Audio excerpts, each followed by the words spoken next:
Welcome to Herp Talk Radio. I'm your host, Matthew, and my co-host is Peggy Detmers. coming to you live from the Black Hills. It's Herp Talk Radio.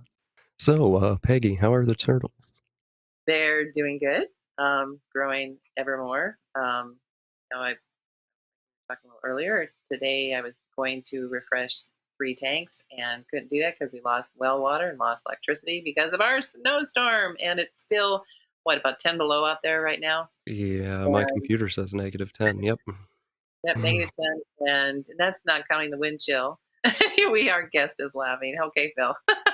and so you're a Floridian, aren't you, Phil? I refer to myself as a naturalized Floridian because I was not born here, but I've lived here most of my life, and I'm sitting here in shorts and a t-shirt, and it's like 78 degrees and God. muggy as hell. So my apologies. Oh, jeez. Well, we have our guest today is Phil Wolf from Florida, who's quite renowned in the herpetology field, and we're anxious to. I wouldn't say renowned, but thank you. And we're really anxious to get to know him and all of his ways and educate us, and especially me. The only snakes I have are the ones that are in our re-wilded yard, where we have a lot of our local snakes breeding and eating the mice. They don't come into our log cabin. And so that's awesome. So while I'm out gardening, I pick up a snake. Hey, Joel, look at this one. It's a reticulated garter, and then then we have the plains garter, and then I have fun. I was always so I get to do what I love to do as a kid, is pick up snakes, but we don't keep them, I'm really anxious to hear all about your collections. Yeah, absolutely. Yeah. Well, I'm almost gotten my my male corn snake to go with my female. Oh. So that's nice. I'm still doing this backwards. This is my second time collecting a herp collection, and I'm still freaking screwing it up. So, in what manner? And then so this week I went to a local person's house, and she breeds berms. She's got a pair of berms. That's all she's got. And she's got a female retic she's growing up, another female berm she's growing up, and so and a tegu. Oh man, tegus are way smaller than I thought they were. Just FYI, they are way smaller than I thought they were. Their tail's really big, but the lizard itself is not big. I mean, it's big, cat, but the size of a cat. I mean, it's smaller than a human child. Well, like a baby. It's smaller than a baby. I just had a baby. The tegu's body is smaller than a baby. I promise. The size that I expected them from what I've seen online. Well, yeah, no, that's just crazy. I thought they'd be like this big, beefy, foot off the ground type deal, 4 foot long, but nope, not at all. Okay, well then what? So okay, I already have a question. You're saying you were trying to get your male snake in with your female snake, and why don't you just put them together? I've almost gotten my male paid off. Oh, I see. I've almost acquired my male. Well, that trip over there was real fun, and it made me lose all of the focus that I talked about last week about what I should get.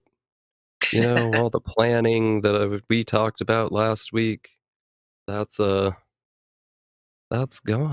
All the planning went away. So yeah, besides all the focus for my whole collection, after going through and admitting it on a podcast, being kicked out the window this whole week, after going and visiting a berm, and then Kelly is holding the berm, right? Like, because she has a male, and she's like, man, I just don't really have the space, but I don't want to, you know the story. And Kelly's holding this baby berm, and I'm like, oh my goodness, it would be cool. But if we get one of these, then you're doing educational stuff. Like, you have to. Because that's the only reason we're getting this. And she agreed. Well, we're still talking about it.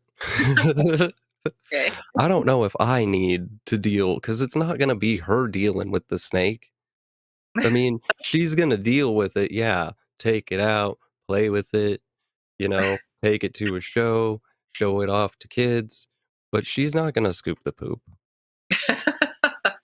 That I sounds like our am. So, I don't know if I need anything that big. Plus, I'm like, "Let's get sand boas, and I can get 35 of them, and, you know, I can fit a lot of those in a little space, which is what I have." So, Well, I thought it was great when you said on Bill Bradley's episode that you caught her on Morph Market. I did. Oh, man. That's great. Bill, for those who don't know, why don't you give a little bit of your background story and yes, Phil Wolf. Oh, Who's your um, yes, my name's Phil Wolf, and I've been a herper, keeper, reptile, amphibian enthusiast for as long as I could, I guess, walk, I guess you'd call it. Um, I host a few different podcasts in the reptile world. As part of the Herpetoculture Network, I'm a co-host on a show called Snakes and Stogies, where we talk about cigars a little bit and snakes and reptiles for the most part, captive husbandry, scientific stuff, zoo stuff, natural herping, whatever, all the above. And then I'm also co-host on another show called Venom Exchange Radio with the one and only Nipper Reed. And we talk about all things in the venomous community in terms of science and research, field herping, photography, captive husbandry, breeding, maintaining, establishing, everything to do with venomous reptiles. So and that's kind of me in a modern nutshell. I've been keeping reptiles since, oh geez, way to age yourself, right? well, uh, I got the one on age here. I'm going to be 66, so don't worry about it. well, I'm not getting any younger, mind you. Oh yeah, puppy. Oh, geez. Well, I think just like most of us, it starts with dinosaurs and then it goes to leopard geckos. Mom won't let you get a snake. You turn 18 and the whole world collapses. So, I mean, that's pretty much the gist of it. But I did have really good opportunities in my younger years where right out of high school, I went to community college and I needed a part-time job and I was working at pet a local pet chain by me, and there was this one shop called Underground Reptiles, and everyone was like, "Oh, they're the best. They're the best. You should go work for them. You love this stuff." And I was like, "No, I'm not good enough to go work for them. I'm 18, whatever." Little did I know that it's just a normal shop with normal people. So I was like, you know what? Screw it. I'll put an application in, and they hired me. And from there, I got to work in multiple different reptile facilities, not just underground, import, export, exotics, and you name it, I got to work with it. And at the time, I was not even interested in venomous, really. I mean, I had a fascination for it, but when I was working at Underground's retail store, it's just a retail pet shop, but they had venomous in like the corner of the store on display. And one of the guys that worked with me, he's like, "Hey man, if you're opening the store, you really should take some, venomous classes, venomous hours and lessons. Because if you're opening the store by yourself and God forbid something gets loose or rattlesnakes on the floor or something, you need to know how to take care of it, in the event that you're by yourself." And I wound up taking they had classes at the time to teach people for their venomous hours for the state license. And I got hooked. I mean, no pun intended. And eventually, some years later, I wound up getting a license and through the whole import export thing and working with thousands of animals, countless species, hundreds of species. And I went up teaching the class, and I went up teaching the class for almost 15 years. So, I mean, that's a very abridged nutshell of me and snakes. So, the venomous, is there one particular one that you enjoyed working with the most? For the longest time, I was an elapids guy. Mostly, I fell in love with Australian stuff and knobtail geckos, parentes, brown snakes, taipans, death adders, the coolest of the cool, you know? And then as I got older, I'm a big history buff and I kind of fell in love with African history. And I started learning more and more about Africa. And a lot of the snakes that were imported during the days when I was doing import export with some of these big companies, most of it was African because most of the African countries were open, so they would send hundreds, if not thousands of these different African venomous and African snake species. And I wound up falling in love with the African continent and all the animals that they had. And one of my best friends, Marcus Andrade, he was working at a science institution, and he wound up acquiring sun gazers that were confiscations from being smuggled from U.S. Fish and Wildlife. And from that, I fell in love with the Cordylidae genus. And at one point, I was keeping, between Marcus and I, we probably had 15 or 16 different species of Cordylus, including the sun gazers.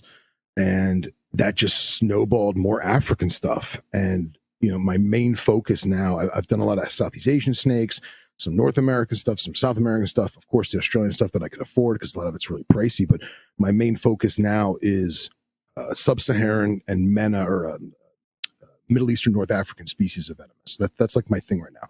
And I have a handful of montane rattlesnakes. I've got a handful of colubrids and a couple carpet pythons, because you got to have stuff that you can actually play with and hold. And that's, for the most part, what I'm keeping currently. So do you breed the venomous, or is that not allowed? I know nothing. No, oh, absolutely. I've bred a handful of venomous a long time ago, and I got out of the whole breeder thing for a while. And when I went up quitting working with animals, like as an actual job, I kind of just got chilled out, kept some pet stuff, couple cobras, couple colubrids, and now that I'm back into it, I started from the ground up with baby stuff. So I've got a lot of stuff that still has 2-3 years before it'll ever get paired.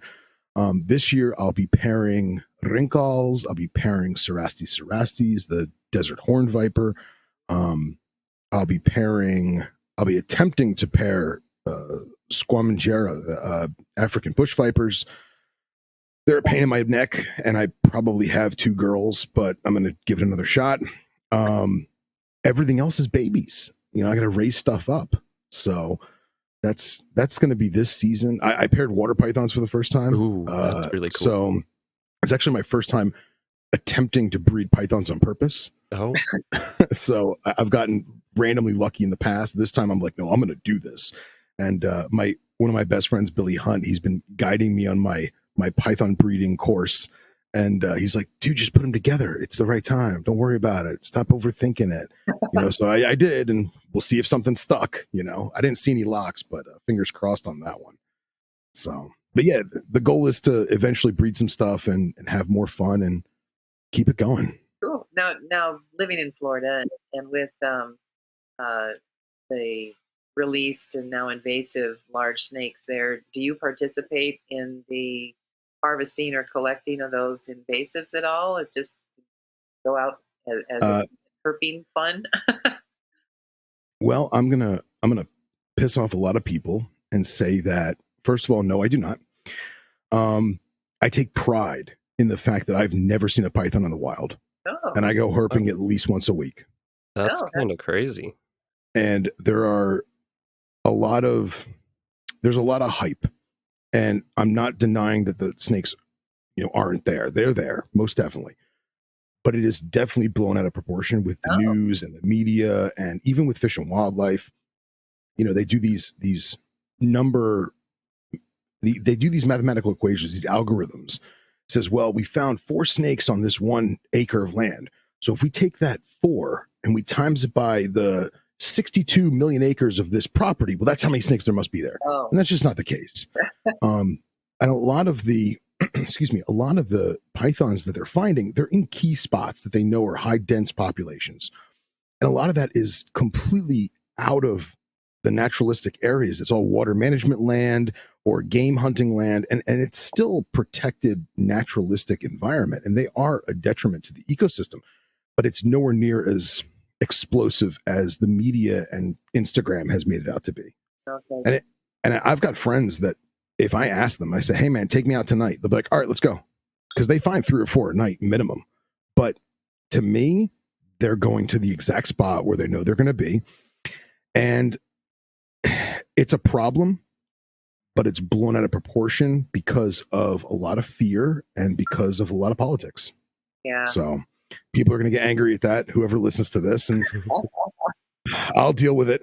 Well, you I know? used to work for South Dakota Game Fish and Parks, mostly as for Custer State Park as a wildlife interpreter. So to all the guests that came in there, I would explain wildlife management techniques and mostly, what for our degree, we were mostly taught habitat management, and we didn't really specialize on particular species unless they were managed for hunting species.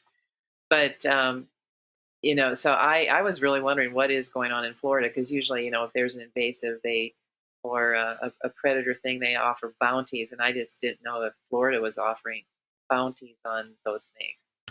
Yeah, they do. They have what they call the well, now I can't remember the name that I'm going to say it. Python. Oh man, it's not Roundup. It's something to the equivalent.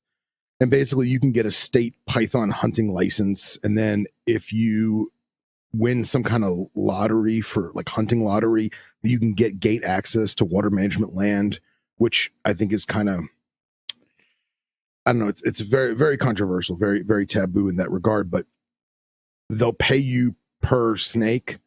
And I don't know if it's by the pound or by the length or whatever, but there's basically 5 or 6 guys that kind of corner that market. And then you'll get the handful of, young kids that just turned 18 and want to be a python hunter, and they catch 2 or 3 and they're all excited, but it's nowhere near as explosive as the media's made it out to be. And again, I'm not saying that they're not there. I'm not saying that it's not an ecological disaster, because it is, but it is nowhere near as impactful on the ecosystem as some other things that are 1,000% human driven. So well, what do they do with the snakes? Do they euthanize them? Okay. So yeah, they're all, every single one's euthanized. It's actually illegal to transport them alive. So the only way you can transport certain restricted python species in Florida is if you have a particular permit that's for education, and you would be able to have the animal for the educational show or seminar, and you'd be able to transport it to and from said location. But like if I found a Burmese python in the wild and I put it in my car and took it home, that would be illegal. Wow. I was going to say, I'm all about feeding the poor, and I just didn't know if they euthanize by chop or the drugs or what. Oh no, I think state law says you have to use, and it's extremely barbaric. I almost don't want to admit it on air. Basically, the equivalent of like axe and shovel, and then like 22 handgun, but it has to be single shot, and it makes no sense. It's a lot of laws written by people that honestly probably shouldn't be writing the laws. A lot of people that don't really know what they're doing. A lot of times these ecological surveys get handled by people that are really good at surveys and not really good with animals or animal knowledge. So again, I don't mean to discredit or speak ill of these individuals, but something's got to change. Something's got to adapt, and it's not working the way that they want it to. Right. But they're making it look in the media like it's doing wonders. Yeah, because I know. I just know that most state game and fish, or parks and recreate, whatever they call them, they're always under budgeted. They always need more personnel, and so they open it up to the public to help. Yeah. Like there was a whole thing with the tegus where every single tegu that was captured, they froze it. That's just how they euthanized them. And they had these massive, massive freezers at this university just filled with thousands of tegus. And actually, I'm pretty sure Bill Bradley was the one who educated me to this. And it was run by U.S. Geological Service. And I was trying to think, like, why are people that studying rocks dealing with invasive lizards? And again, it was brought to my attention that it's not that they needed lizard experts. It's that they needed graph and statistic experts. They needed scientists who were good with numbers and populations and topography and that kind of thing to kind of map and track and evaluate what these lizards were really doing in the wild. Interesting. So with tegus coming up, I'm not hip to Florida laws, but with the tegu thing, tegus are now on the list for Florida of not being a thing. So Correct. can like the company that was down there that was wild catching tegus, they're not allowed to do that anymore. No, they changed that. They changed that law right at like the 0 hour. That basically says if you're a trapper or nuisance animal remover, you can have a endorsement on your license to basically be able to trap and euthanize those animals. Okay. So, But there's but in no terms, like selling and shipping then. nope, Okay. not at all. That went away. Yep. Yeah, and anyone who was in the private sector who had a pet tegu, they had like 90 days to amnesty register that animal with the state of Florida and basically microchip it. And then if you didn't, it was a crime and the animal would be seized and euthanized. Wow.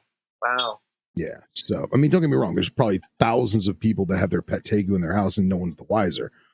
But for the one person who didn't know that that law changed because it's not publicly posted in any, consistent standard person forum, God forbid they post a picture of their child playing with their family pet and it goes on Facebook and Fish and Wildlife of Florida sees it, they're going to get a knock on the door. Wow. And now with the iguanas thing, they basically made it illegal to have a green iguana as a pet. Well, that makes no sense at all. So you're telling me that if my child catches a baby green iguana in the backyard and I want to put it in a terrarium in the living room as a pet, now I have to tell that kid, no, it's illegal. You have to put it in the freezer? Come on. It's crazy. And it's not going to do anything for the ecosystem. It's not. They've been You're there not for fixing like anything. 75 years. Exactly. So, like, come on. Well, here in South Dakota, we eat any excess animal. I'll tell you what, though, you kind of get sick of tree chicken after a while. Tree chicken, is that? Yeah. Well, I like the taste of gator when I was down there in Florida I lived there for 2 or 3 months. Nice. I find that gator is all in how fresh it is and who cooked it. Because it's either really good or it's chewy and horrible. Yeah. Yeah, that's true. I need to join the Meat of the Month Club. Yeah, get on it, man. Get on it. So, there was a post in our South Dakota reptiles group that just blew the heck up, and I wanted to talk about it with our guest this week, and honestly, there isn't a better guest than you. And the actual subject we're messing with is venomous. So the post goes, and mind my terminology for venomous here, please, Phil. No problem. Our teenage daughter is looking to get her first snake and would like a hognose. Can anybody tell me where I could find one? Excellent. Everybody in the group has steered her away from hognose. My comment on this, because I had to, I would almost recommend any species besides hognose. It's mild venom, maybe. There's studies that show rear fang snakes can be just as potent, if not more, than front fang snakes. Ball pythons, carpet pythons. Species. Yeah, all on species. You got to do your research is essentially what I'm getting at here. The list goes on of great species that don't carry any risk whatsoever. Honestly, whatever snake she is most excited about is the best one. Yeah, that's pretty good. So, what are the risks of hognose snakes? So I'll say this. I get asked this pretty frequently from friends who are not in our community saying, hey, my kid wants to get the first snake. The wife finally agreed to it. What do we get? We're looking at a hognose snake, looking at a corn snake, looking at a king snake. Now, I think all those are great first pet snakes. However, I personally would, if you're going off those three, right? Excuse me. I would go with the corn snake. And it's not because the hognose has venom, and it's not because the king snake's any worse or bad or whatever. I love king snakes. I have more king snakes than I have corn snakes. I would go with the corn snake because it's the easiest overall to get established, to get going. It's less nippy. The size is the right size. And it's a native animal to the United States. There's a ton of stuff that's really cool about corn snakes. Now, if the kid is hell-bent on getting a Western hognose, then go for it. But I would be more concerned with the snake stressing out and not eating and doing hognosey stuff than envenomating the child. Because it's very simple for a parent to say, hey, do not let this thing start to bite you. You know what I mean? This is not a rattlesnake with a lightning fast strike. You know what I mean? So it's like getting mauled by a French bulldog. Like, it could happen, but you pretty much evade it. And again, that would be my thing, is that I would go with something besides the hognose, simply because of the establishment of the pet. And then the venom would kind of, in my personal opinion, the venom would kind of be an afterthought. Um, but it is a proven fact that they are legitimate epistoglyphs. They have rear fangs. They have venom in Duvnoy's secretions, however you want to phrase it. And there's no telling how your body's going to react to that. And as my good friend Ryan Cox always says, foreign protein is foreign protein. You have no idea if it's going to give you a rash or if it's going to make you go into anaphylaxis. And that's something that people need to be aware of. I don't know if that answered your question or not. No, that's perfect. That's actually way better than I did. So And I was so busy, I missed out on all that controversy on our list.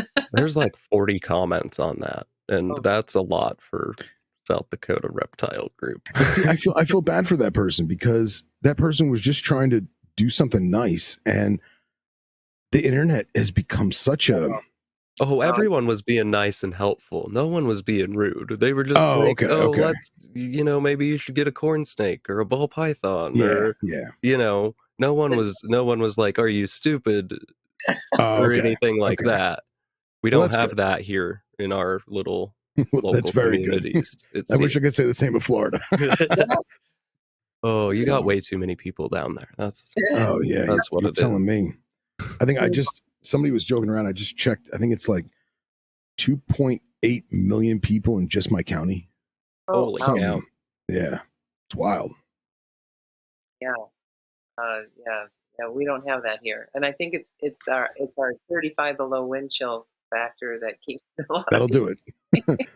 Yeah, that'll do it. Sure makes me think about leaving. And I have one set of friends moving to South Carolina as soon as they can and sell their place, and my cousins are moving down to New Mexico. It's like bon voyage. We're tired of this. So yeah. When you get older, your joints hurt more. I don't doubt that. I think I'm more allergic to humans than I am the cold. Yeah. That's why Joel and I live in a log cabin in the woods near the Forest Service, and very few neighbors nearby. So it's wonderful. But enough that when our electricity goes out, we ask if anybody needs help. And we're the only reptile keepers that, oh boy, all our heaters and lamps and everything goes down. So it's like, but what fun, reptile keeping in South Dakota. So you were mentioning, Phil, that you're a naturalized Floridian. Where else had you lived? Well, so I was born and raised on a horse farm in New Jersey. And oh, wow. People find that interesting because, contrary to how it currently is, New Jersey used to be the Garden State. And I grew up on a 100 or 200 acre horse farm about 45 minutes from Philadelphia, about an hour from Manhattan. So, and I very much was a farm boy and had to take the 45-minute bus into town to go to school. And, McDonald's was 30 minutes away, that kind of thing. And my father's work actually brought us down here. We would come down here for my father's convention 1 week every winter for his work. And my mom fell in love with the place, and my dad wound up having job issues in Jersey, and he got offered to be a director down here for his work. And my mom was like, let's go. Let's get out of Jersey. And now I hate transplants. And I suppose at 200 acres selling in New Jersey went pretty well. I mean, yeah, well, it was a lot more than that. It was a family farm, and it was my father's side of the family, and it was basically a giant triangle.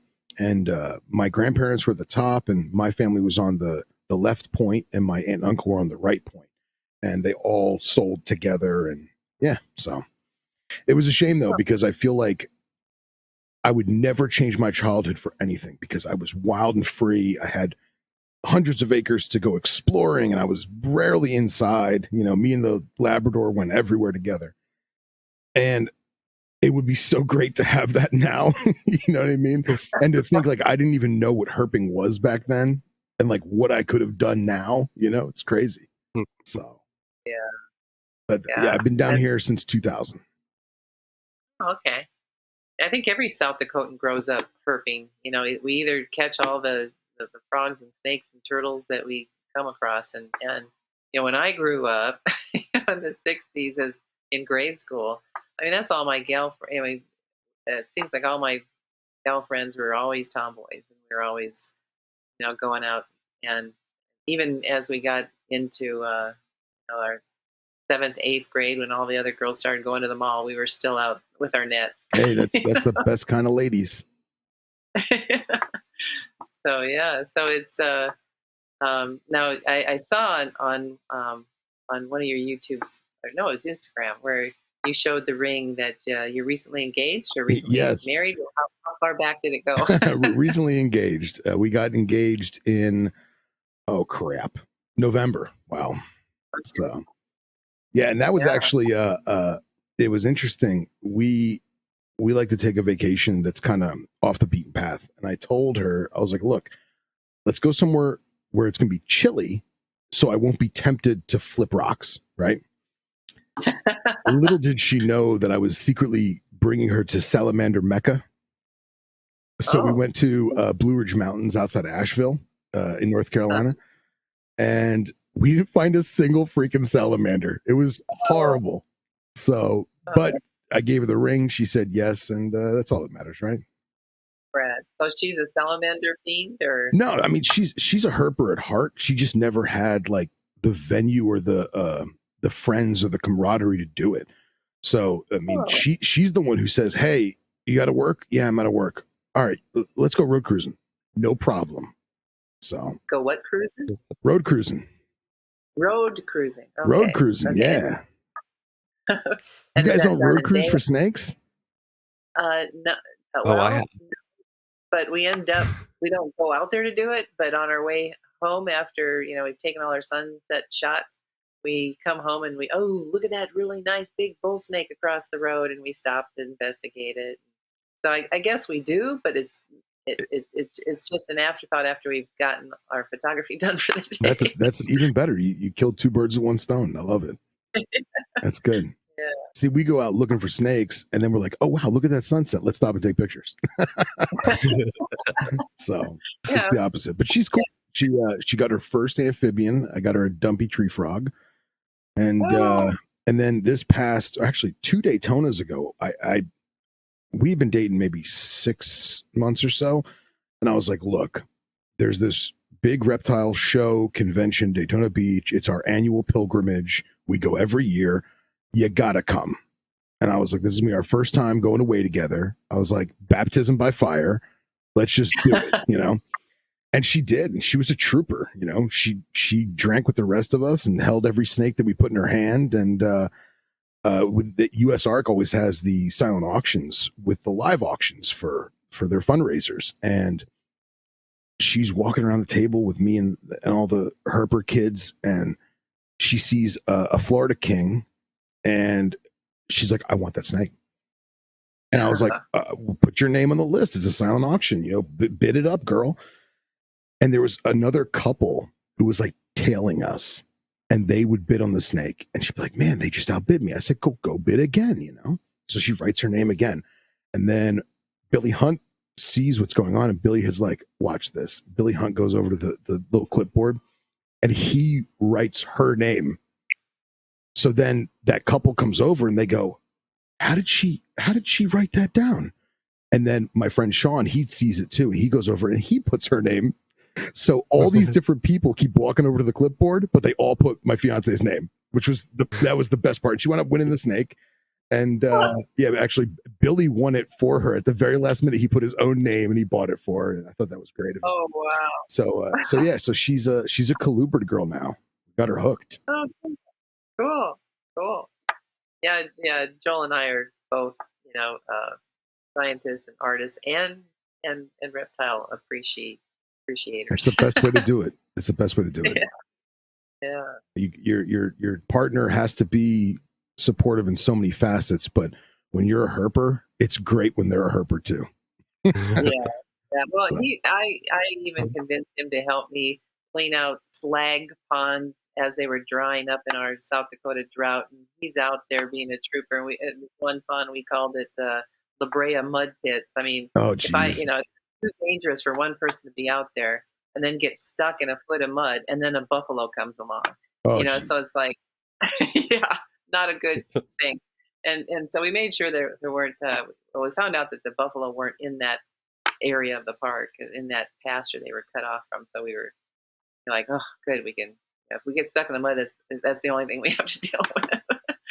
But yeah, he was a trooper. That was the first time he went out turtle netting and stuff. And so he's been a snaker, and so yeah, so he's been christened. That's good. That's great. Let's kick it off into venomous All right. because you got a whole bunch of rules down there, and Yeah. I've considered getting venomous. Well, ever since I've got into reptiles, Sure. really. I don't know. They just look different.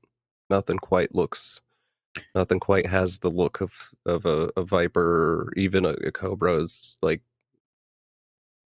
Dr. Loafman can talk about falsies all day long, but they don't look like a real cobra. I've not heard of falsy cobras. false water cobras. They're in Central America or South America, and they kind of hood up, but they don't like stand up and perch. I'll tell you what, though, it's still ominous when you've got like a 7-foot falsie and it's all flared out and like turned to the side to show you the side of its hood. Like, it's still ominous. I don't doubt it. Yeah, I had falsies for a long time, and they were serious. And I'm short and chubby, and I can't do stuff that's longer than me. I can't, not anymore. I'm too rotund. So tell me about this falsie. I mean, it doesn't have venom, and it just looks like a cobra. Oh no! They have venom. It's the genus Hydrodynastus.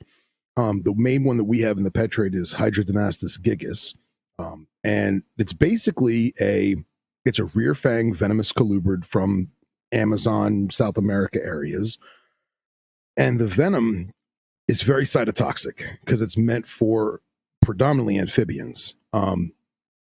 I've had people tell me that a human bite is like getting bit by a large python and pouring vinegar in the wound. I've heard people tell me that it gave them a really bad allergic reaction and they had swelling and itching and hives. Obviously, Dr. Loafman knows way more about it than me because he's the hydro master. But that's the gist of it. And it's one of those things where you do everything in your power to acclimate the animal to human contact, let that animal get tolerant of you. You're the cleaner, you're the feeder, and avoid the bite, and you're fine. And like I said, I've had 7-foot ones that were puppy dog tame. Put them around your neck, pet them on the head. They were super chill, but there is still a capability of it doing some damage. So in Florida, they're not considered to be potentially hazardous venomous wise. Most states don't consider them dangerous to humans on a venom level. They don't consider them venomous, finger quote, but they still have a venom in there. In my opinion, it's way more than a Western hognose, but like we said, foreign protein is foreign protein. You have no idea how your body's going to react to it. Yeah. While we're on dipsadids, we might as well talk about the other one that's in the pet trade, a boiga. Yes. Now that is a whole nother animal. Boiga are way more venomous than people think. And if it wasn't for I hate saying a poor delivery system. It is not a poor delivery system. It's a brilliant delivery system. However, it doesn't work that well on us. And anyone who says, oh, the mangrove snake has to chew on you, that's nonsense. If you've ever watched a mangrove snake grab something, they open their mouth almost 180 degrees because they know they got to get those back fangs into the item. So that whole chewing thing, obviously chewing makes it way worse, don't get me wrong, but I feel like people poo-poo the mangrove the way they poo-poo the hognose, and that is very, very different. Okay. Interesting. I'm just going to sit back and listen to you guys. Well, dipsadids would be rear-fanged snakes in general. Often referred to as opistiglyphs. Okay. I didn't have that one, but good for future knowledge. Yeah, I've had too many. When I did bring a snake inside, I've had too many of them escape, and so no, I'm not allowed to have venom. So I So, don't look Fair at enough. it. so how do you keep your venomous then from escaping, Phil? Well, lots and lots of procedures and protocols. I've had people tell me that my venomous tutelage is boring, and I've had them tell me it's frustrating, and I've had them tell me that it's redundant and excessive, and I don't care because there's a reason why. And my good friend Henry Martinez, he always tells people, Phil doesn't teach a class on how to handle venomous. Phil teaches a class on venomous safety. It's a safety class. And whenever I take on apprentice or intern or whatever you want to call it, someone who wants to learn about venomous and how to handle properly, everything starts with safety. And it is burned in your mind. Repetition, repetition, repetition. The same thing over and over and over again. Everything down from how am I going to unlock this enclosure? Where is the animal? How many animals are there? What am I going to do? So like on a lot of my new students or apprentices or whatever you want to call them, I make them do checklists in their mind. And then I have them teach it to me. And I say, okay, we're going to clean this animal's cage, this enclosure. I want a step-by-step process as to how you're going to do it. And you're going to tell me how to do it as if you're teaching me. And I ask the same question over and over and over again. Okay, what next? Okay, what next? Okay, what next? And when it gets to the point where they're like, I don't know. Usually they've covered everything. And if they haven't, we're going to do it again. And we're going to do it again. And we're going to do it again. And we're going to burn this in your mind so that this repetition is second nature. It's muscle memory. You know, when I walk up to an enclosure that has one rock rattlesnake in it, okay, I go through the Rolodex in my mind. What am I doing? Am I cleaning? Am I feeding? Do I have all the tools that I need to do this? Okay, all my tools are laid out. Am I changing the water? Yeah. Do I have fresh water? Yeah, I have a bottle right there. Oh no, I don't have a bottle right there. My bottle's empty. I need to go refill it. So everything starts before the animal ever leaves the enclosure. Once I have everything mapped out how I'm going to do it, now it's time to unlock the cage. But before I can do that, I got to find the animal in the cage. I have to visually identify the animal and make sure, okay, there's one snake in there, there's two snakes in there, there's 5 snakes in there. I need to find all that, map that out. Now that I know where everything is and I know what I'm about to do, now I can unlock the cage and proceed to go into remove that animal, extract that animal, and then keep going down the list of to-dos, if that makes any sense. And like I said, people think it's boring because it is. It's meant to be boring. It's meant to be meticulous. Joel's showing me pictures of all the snakes that you bring up, the rock rattlesnakes and this. And Oh, good. Showing me. Excellent. Oh, good. Joel's listening. I love it. That's great. Yeah. Joel and I had an hour conversation where Peggy was trying to get us to shut up about snakes the other day. And see, I've been trying to learn more about turtles. I feel like I want to know more, and I don't know anything. Now I feel like now it's the time of my life when I'm not going to have fish tanks, but I need to still learn about them. So yeah, they're wonderful.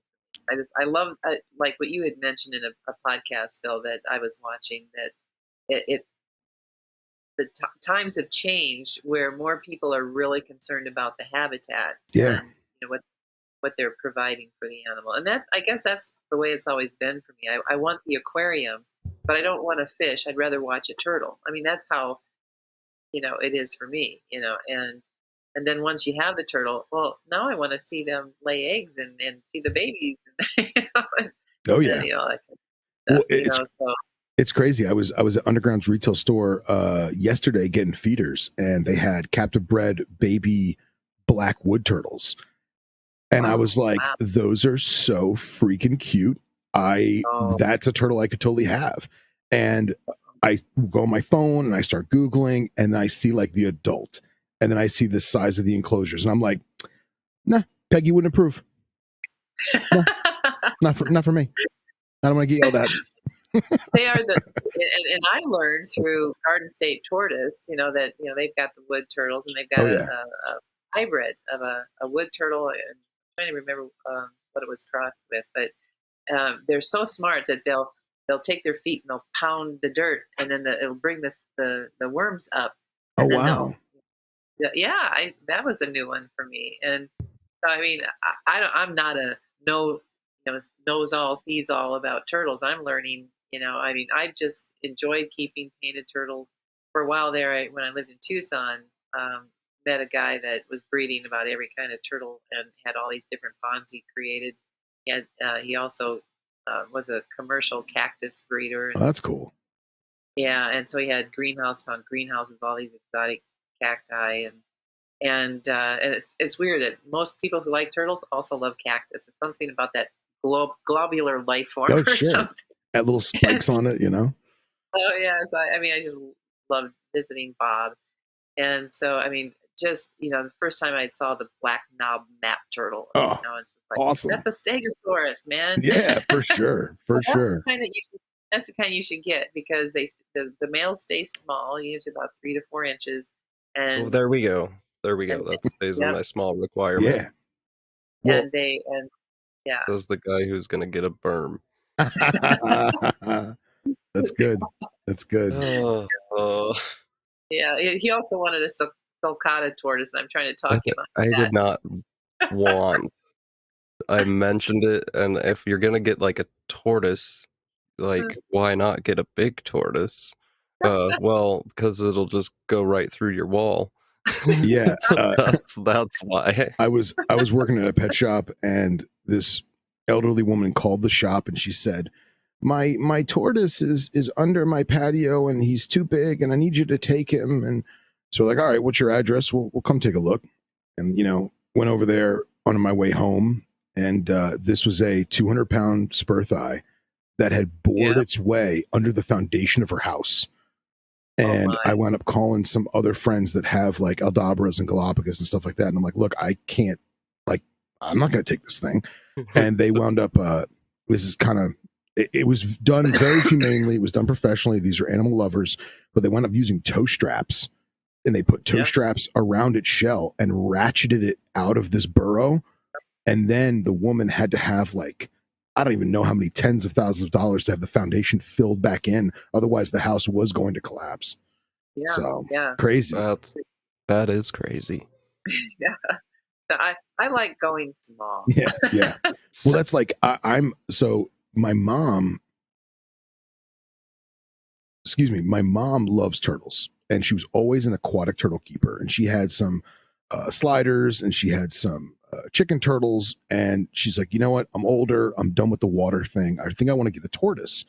She was looking at like golden Greeks and some of the Russian stuff. And, I informed her about some of the issues with some of the import Russians, and it gets a little fuzzy. And I was like, man, she should get into Kinixis. And my good friends Jeremy and Tyler from the Kinixis working group, I'd spoken to them, and right when I was talking to them, Underground imported some spec eye.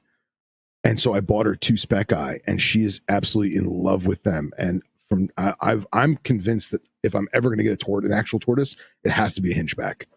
They're just the coolest. Yeah. And I see those. I think at Garden State Tortoise again. Oh I'm yeah. learning a lot about this because when I lived in Tucson, we had the desert tortoise there, and you had to qualify to be a foster home for all the dislocated ones from the urban sprawl. Oh wow. And so I had 2 of them, and oh my God, Toby, he was like this 14-inch tortoise, and he would go and knock on the fridge, and That's awesome. first he'd knock on the patio door as soon as he knew you were up getting coffee. Then you open up the door, he'd clip clop across the tile and go to the fridge and knock on the fridge with his shell, and you open it up and you give him a prickly pear fruit, big purple thing. So then his face would be all purple. That's awesome. And yeah, I mean, I mean, and then you go and snuggle with my dogs, and and the dogs liked it because they go, oh, it's Tucson, and he's cool, and he liked them because they were warm. That's great. So yeah, Bob inherited my my desert tortoises when I move back here to South Dakota. That's awesome. That's awesome. That's so So, cool. I found I was on a herp trip out in oh man, now was it Lost Dutchman area, right on the border between like Tucson and Tonto National, and we found. Well, I didn't find it. My friend found it. She had stopped and took a knee to tie her shoe, and next to her knee was this little black golf ball, and it had legs, and it was walking around, and it was a desert tortoise, and that was like that's probably still to this day one of the coolest animals I've ever found herping. that had to That's be a on my fresh list Yeah. to go see. Super cool. I mean, it was like this big. It was tiny. Wow. So Wow. So I'm sure that Matthew wants to get back to venomous snakes. yes, yes. No, I always pull. It seems that I pull away the whole turtle So thing. I'm tired Okay. of snakes. Turtles, it is. Well, it's like we have the show Snakes and Stogies. We always talk about how we're going to have aquatics and alcohol. There you go, Yeah, right. Peggy. Oh, okay. It's just I do have some gin. nice, nice. Break out That'll work. that monkey 47. They'll go, oh, that's good stuff. Only the best for the peg. All right, so snakes. What do we got, Matthew? All right. So it's kind of a stupid question. There's no stupid questions. You'll never know if you don't ask, bro. Well, no, it's kind of a stupid And remember, question. if I know it, I'll just make it up. It's cool. Good. That's what I expect. That's what we pay you for. Nice. Checks in the mail. Yeah. You'll get it someday. Someday. Maybe after the second episode. Okay. Duly noted. No, so we were talking about safety stuff. So like does every venomous keeper then, or is there like a set of rules specifically for Florida, or is it just ours? No, so there's a laundry list. You want to like start at the beginning and we'll just kind of work our way into it? Yeah. Let's just say here, Phil, that which is true, I would like to get into venomous keeping, maybe. Okay. And let's just say, yeah. All right, so I'm new to this. I can go get a prairie rattlesnake. Well, not right now because there's a whole bunch of snow on the ground, but I could go get one, and keep it in my house. And let's just say I'm in that thought process right now. Okay, I will tell you. I'm going to get a venomous snake. What do I need to do? Well, it's very different because you're not in Florida and you don't have to go through the rigmarole. But let's say the rigmarole is that boring part you were talking about. Yes. Which is the safety part, right. Which is the very important part. And we don't have regulation on that, but that doesn't mean we shouldn't be practicing some sort of similar ethics across the board, just overall. Yeah. But the first thing, well, I guess you learn the safety and then you go for a license. Well, let's learn. All right. So in other states are other states. I can only speak for Florida because that's really only the true laws that I know. Right. Let's say you move to Florida, right? And you decide, I want to get into venomous reptiles. I want to get my hours of experience. The state has changed the laws many times over the past years. As of right now, venomous reptiles in Florida are broken into 4 categories, which makes no sense at all, but we're going to go with that. The categories are elapids, vipers, colubrids, and heloderma. To possess a license for each group, you need 1,000 hands-on hours of each group. Now, you don't have to have all 4. You can only do, Viperidae, which are actually, I think they call it Crotallidae because of pit vipers and everything else. But regardless, most people just get that license because that's what's mostly native to Florida. There's no tier system. If you only want to do elapids, then you get yourself a mentor who has a licensed facility and you start getting hours and you only have an elapid license. Well, then rock and roll, good for you. But most people start with the viper stuff because it's native, because most people have it, because it's not as crazy to work with. So first you have to find someone willing to take you in, right? Because that sounds like a challenge. Yes. I mean, I've thought about doing this here. Right. And there's like one place I could go, you know, you might have heard of it, Reptile Gardens. A few people And have heard of it. they do they do have a program, I think. But that wasn't always there. And I have reached out to Terry in my lifetime anyway, Right. to try and see, because this is again something that I've wanted to pursue. Sure. And I think that's the best way to go about it. Not only are you a local, but you also have friends who are friends with friends, and that might help you gain access to said institutions, excuse me. So that's your first thing, is you got to find a mentor. In the past, it was not as, and how do I phrase this?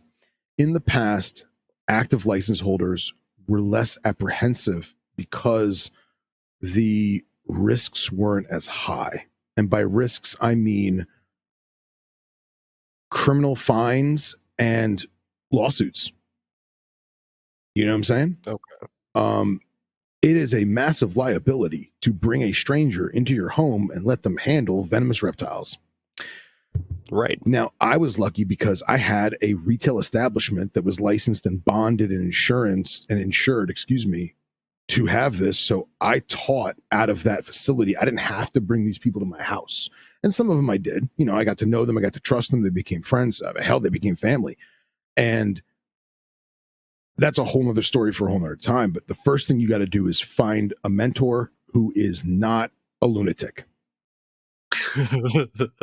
And I recently, a guy reached out to me on Instagram. He's like, "Hey man, I listened to the podcast. I live in Texas and I don't have anyone near me who's a venomous keeper, but there is a couple guys that are about 2 hours away from me. The problem is I get kind of sketched out when I go there. And I tell them flat out, look, man, if your gut tells you something's funky, then your gut's probably right. You know, if you see someone do something that you feel is unsafe, it probably is. And if they tell you, no, man, it's fine. Well, that's not good either. Because I will never tell someone, oh, no, it's fine, just do that. No, I will explain to them why I feel or why they should or why it might XYZ, right? Because at the end of the day, not only do I need to trust that person, they need to trust me. And at the same time, I have to elaborate and be articulate as to why they're doing the things they're doing so that they truly know I am doing this because this can happen. I am doing that so that this doesn't happen, and vice versa, and so on and so forth. So finding a mentor who's willing to do that is a very, very big deal. Once you do that, then you start with the safety and you start with procedure and protocol, and you burn those things in your mind to the point where they become a second nature. It's muscle memory. And before long, you're just going through the rhythms, right? So when we were doing the class at Underground's retail store, I used to call it the 10-week program. And this is how I kind of weeded out who really wanted to work with the animals or who just wanted Instagram photos. You know what I mean? Yeah. Oh man, I want to hold a cobra so I can post it on Instagram. Well, that's never going to happen. So if you want to go home, feel free. And I'd say 10 weeks, and sometimes it's longer, but for the first 3 or 4 weeks, they're just watching. They're not doing nothing. They're watching and talking. I'm going to ask them questions. I'm going to direct them, and they're going to direct me, and then myself or someone else is going to remove the animal. Then that person does the cleaning, and the whole time they're just watching. And this is doing two things. This is weeding out the people that aren't really serious, and it's also building anticipation of the people that are serious. And it's going to make them want to do this more.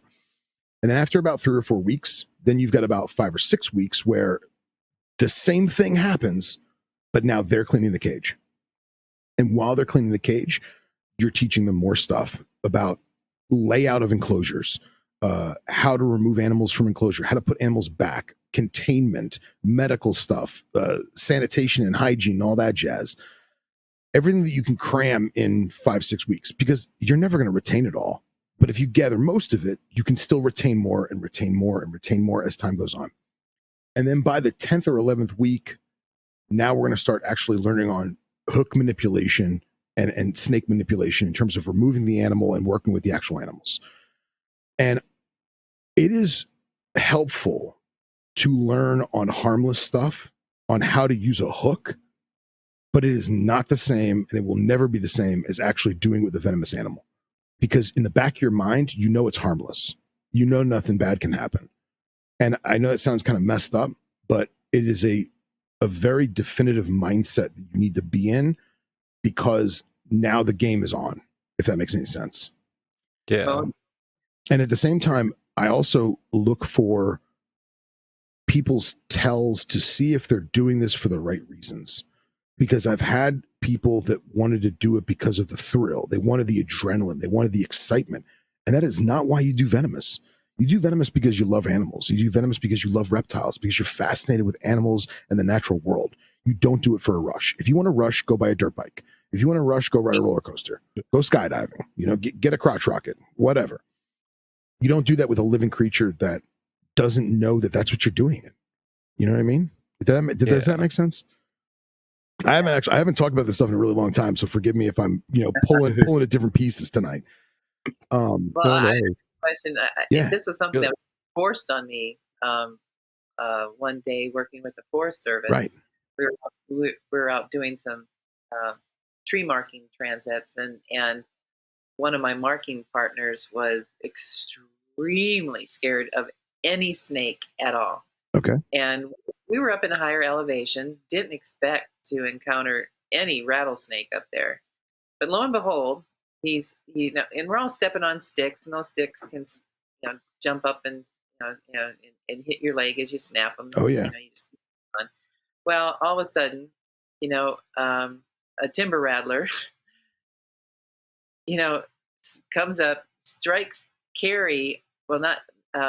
Luckily, he just gets into his fangs onto Carrie's jeans right above his boots, and he Wow. starts jumping around and everything. And we're all thinking this snake has struck him. No Yeah. one would. Oh my God! Somebody's got to get the snake off him. I've never handled anything venomous, but I knew how to. I watched enough things where I knew how to grab a snake close to the head, and I've watched enough milking things, right? Sure. I said, okay, I'm going to do it. Until you haven't. So I reached, I go, hold still. Well, it took two guys to hold him So still. it's stuck on his pants? Yeah, it's stuck on his Oh, pants. geez. And it couldn't free itself. And we were hoping that's what would happen, right? But it wasn't. And so then, and he was already, kind of going into mental frenzy. And so I reached down like I was gonna, in the milking position, grabbed the head of the snake, pulled it off of his jeans, grabbed the body of the snake, and tossed the dang thing. And I'm just like, oh my God, I can't believe I just did that. And I go, Yeah. okay, Carrie, roll up your pants so we can, because he was in hysterics, and we have to see if he's bit you. Did he bite you? And he couldn't even talk. And so I expected him to roll up his pants. No, he dropped his pants in order for us to check him out. I go, okay. And so, luckily there wasn't a scratch, there wasn't anything. And so I go, okay, we don't have to come down off this mountain and get him to the hospital. But it's like, was I being stupid? Because, no one would do it. And we had to get that snake off there before he would get bit if he hasn't already got bit. It was one of those. Look, hindsight's So that is a good question. hindsight's 40/40, right? So what you just gave me is a really messed up scenario. I can say this with full confidence. At the time, you did what you thought was right, and it worked. It may not have worked. Yeah. And I'll never tell someone, don't do this or don't do that. You do what you have to do. But you being a scientist, you being a naturalist, you being the woman that you are, experienced with what you're experienced with, even if it's just watching people do what you call the milking position, right? You had the wherewithal to know the mechanics of it, right? And therefore you acted appropriately. I'll never tell you that you did it wrong, because you were the one who did it, and you were the one who was there. It's a what if scenario. You'll never know what you could do. You'll never know what happens until you're in those shoes. So like with venomous training, we always tell people you can't assess a what if scenario, because there are Navy SEALs that train for the special forces stuff their entire lives, and when push comes to shove, they shake like a chihuahua. You don't know what's going to happen until you're there. So with venomous training, we always talk about the 5 things, right? Now, obviously, snakes are more than capable of doing more than 5 things, but we summarize it with 5, right? So if you learn all 5, then you're golden. You don't know if the snake's going to do 1, 2, 4, 6, 1, a 1 and a 2 and a 3. You have no idea what it's going to do. But if you're prepared for all 5, well, then you're good to go. And for you in that scenario, you were prepared for all 5. You may not have been doing it right, but you did it, and it's done, and everything was fine, and it worked out fine. So Well, I mean, I was just handling big bull snakes, and I didn't want to get bit by any of those either. And so I I knew how to grab the head of a a snake with a 3-inch head, but I mean, this thing was only, I would say he was about 20, 26 inches. yeah, So it's like, okay, as I'm approaching, I'm like, no one else is going to do this. And as I was approaching, it's like, I know I need to not let it wrap around me, so I have to grab it in 2 locations so it doesn't wrap and it doesn't have room to bend and strike. And yeah. And like I said, I can't judge you. You did it, and it worked. But just be mindful for the next time this happens that there's a high probability that it could have seen you out of the corner of its eye, and it could have tucked its face in, freed itself, and tagged you. Yeah. Or better yet, And you could have grabbed them by the head, and it jerked, which made you jerk, and now you stabbed your friend with the snake. You see what I'm saying? Yeah. So there's a Yeah, lot of scenarios that could have played out, and you guys got very lucky, and it was handled the way it was handled. So. And now I'm going to have a nightmare tonight. Nah, you're good. You're good. You're good. But yeah, I think, I don't know if I would do it. I don't know if I would have done it exactly like that, but I really can't answer it because I'm not in that exact situation. It's very, very difficult to answer. Okay, how would you have done it? How would I have done it? Yeah. I mean, was the guy standing up? Was he laying down on the ground? Was the snake stretched out? Was the snake, you said it was about what, 2 foot? He was dancing around like he was around a bonfire and at But he had to have stopped at some point for you to grab him, right? It took 2 people to hold him to stop him from jumping and dancing and trying to get rid of that snake. Yeah. And as they were holding him, he was still trying to kick, and so then I think a 3rd person grabbed the leg he was trying to kick so we could stabilize him so I could grab the snake. I mean, it was a mess. It was like trying to remove a snake off a kicking horse. I mean, wow. Yeah, that's a bad scenario. I don't know. I mean, I've also, not to sound like, how do I phrase this? I always have a snake hook. And if I don't have a snake hook, I have a really good stick. And I probably would have used some kind of hook or stick or something and put it in its mouth to kind of flip it off, because, not to sound inhumane, but I don't care if it breaks its teeth, they're going to grow back. So if I shove a stick in its mouth and just whip it real quick, or use my hand, grabbed it, pinned it, hooked it, I have no idea. It's a scenario that you physically can't answer unless you're there, Yeah. So I'm sorry if that wasn't more helpful. Well, yeah, and you'd think that we were up in an elevation where no one had reported timber rattlers before, and it was cold, and he stepped on it, and then it it didn't rattle, it didn't warn, and so it was one of those situations where a perfect storm. Yeah. So did we? Okay, now getting back to safety thing, how far into the steps does Matthew have to go now to? Oh, so all right, so he's excuse me, he's now past his watching and cleaning poo stage. Now he's going to learn physical mechanics of snakes, how they work in terms of manipulating them with a hook. And we're going to use, we could use some harmless stuff, if you've got harmless stuff that's of appropriate size and of appropriate body type, because you're going to handle a tree viper completely different than you're going to handle, say, a big rattlesnake. And you're going to handle a big rattlesnake completely different than you would a slender elapid like a cobra or a crate. So we're going to learn how those different body types are affected with our technique through tools. And we're going to do that over and over and over again. And then you're going to take your snake hooks home because you're going to have more than one. You're going to have at least two. And I tell people to start hooking stuff around their house.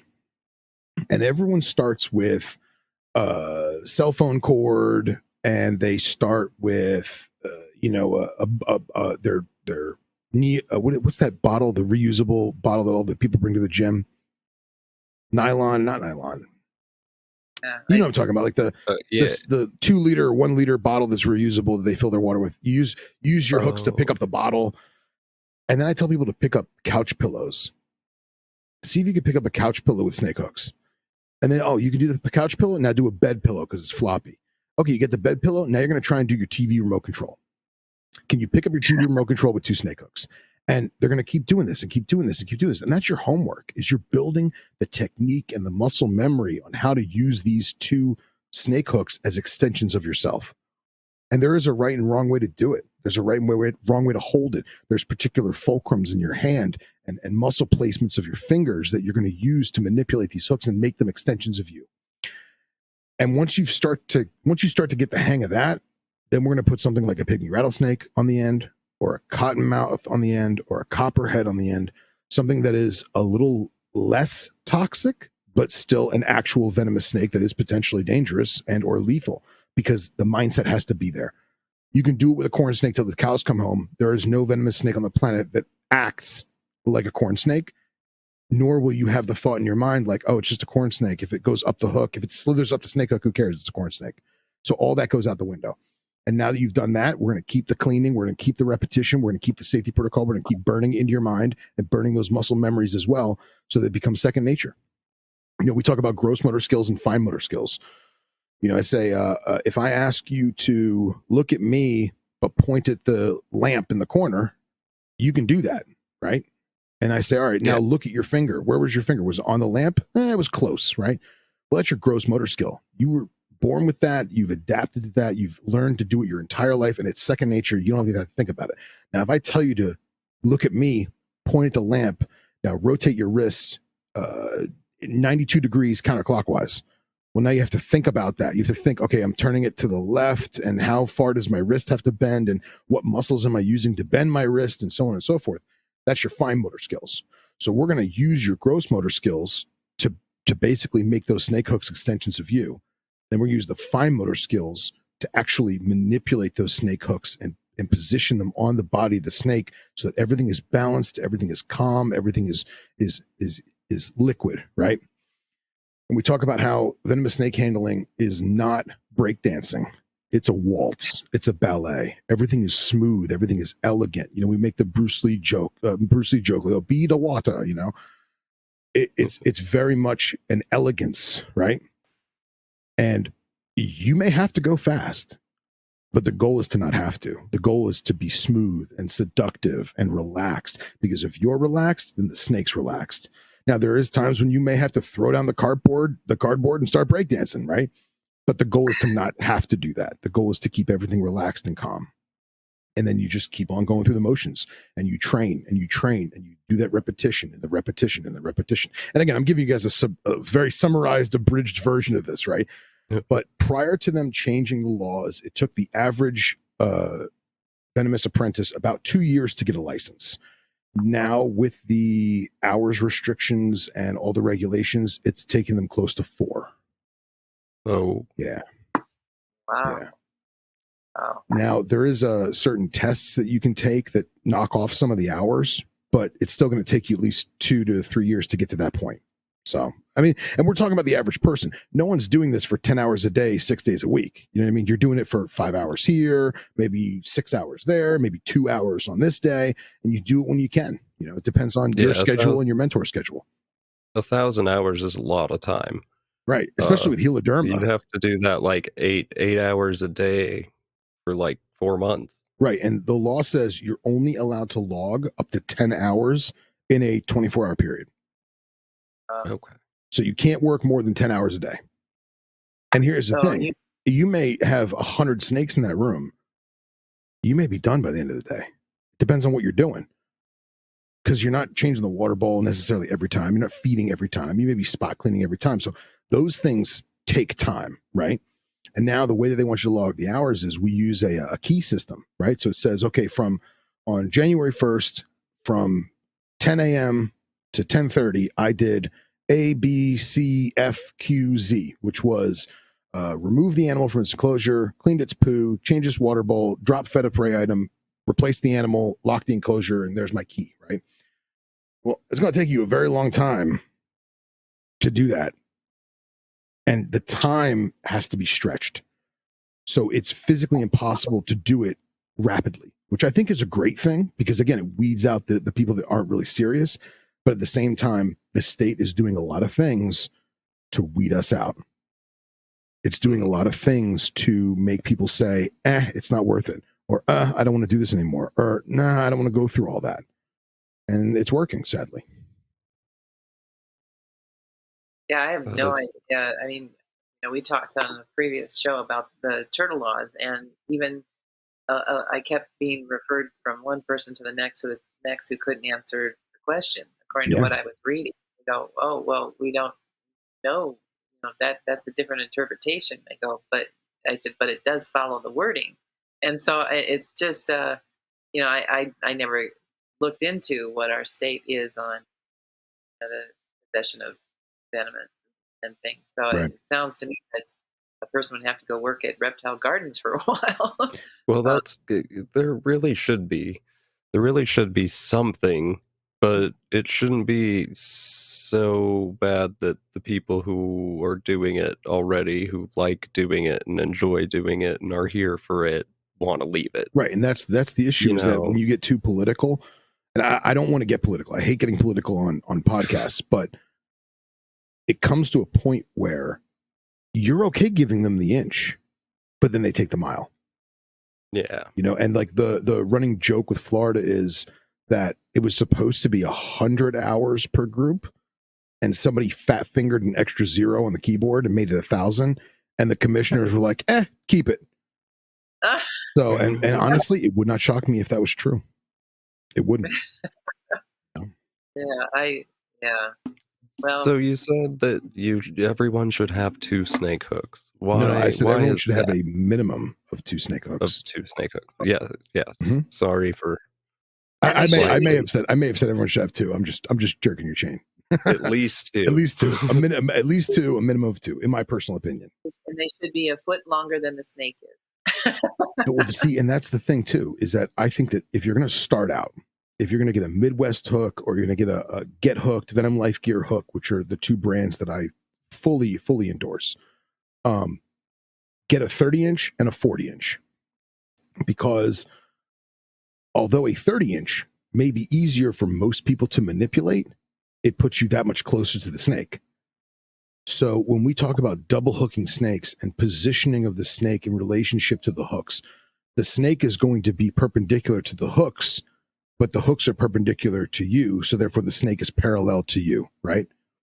Right. But you can't have the snake parallel to you because now you're still within strike range, regardless of how long the hook is. So there's a certain angle of approach. There's a certain manipulation, tail closer to you, head farther away, so on and so forth. And now we're also talking about guiding hooks. Are we guiding the hooks in the same direction?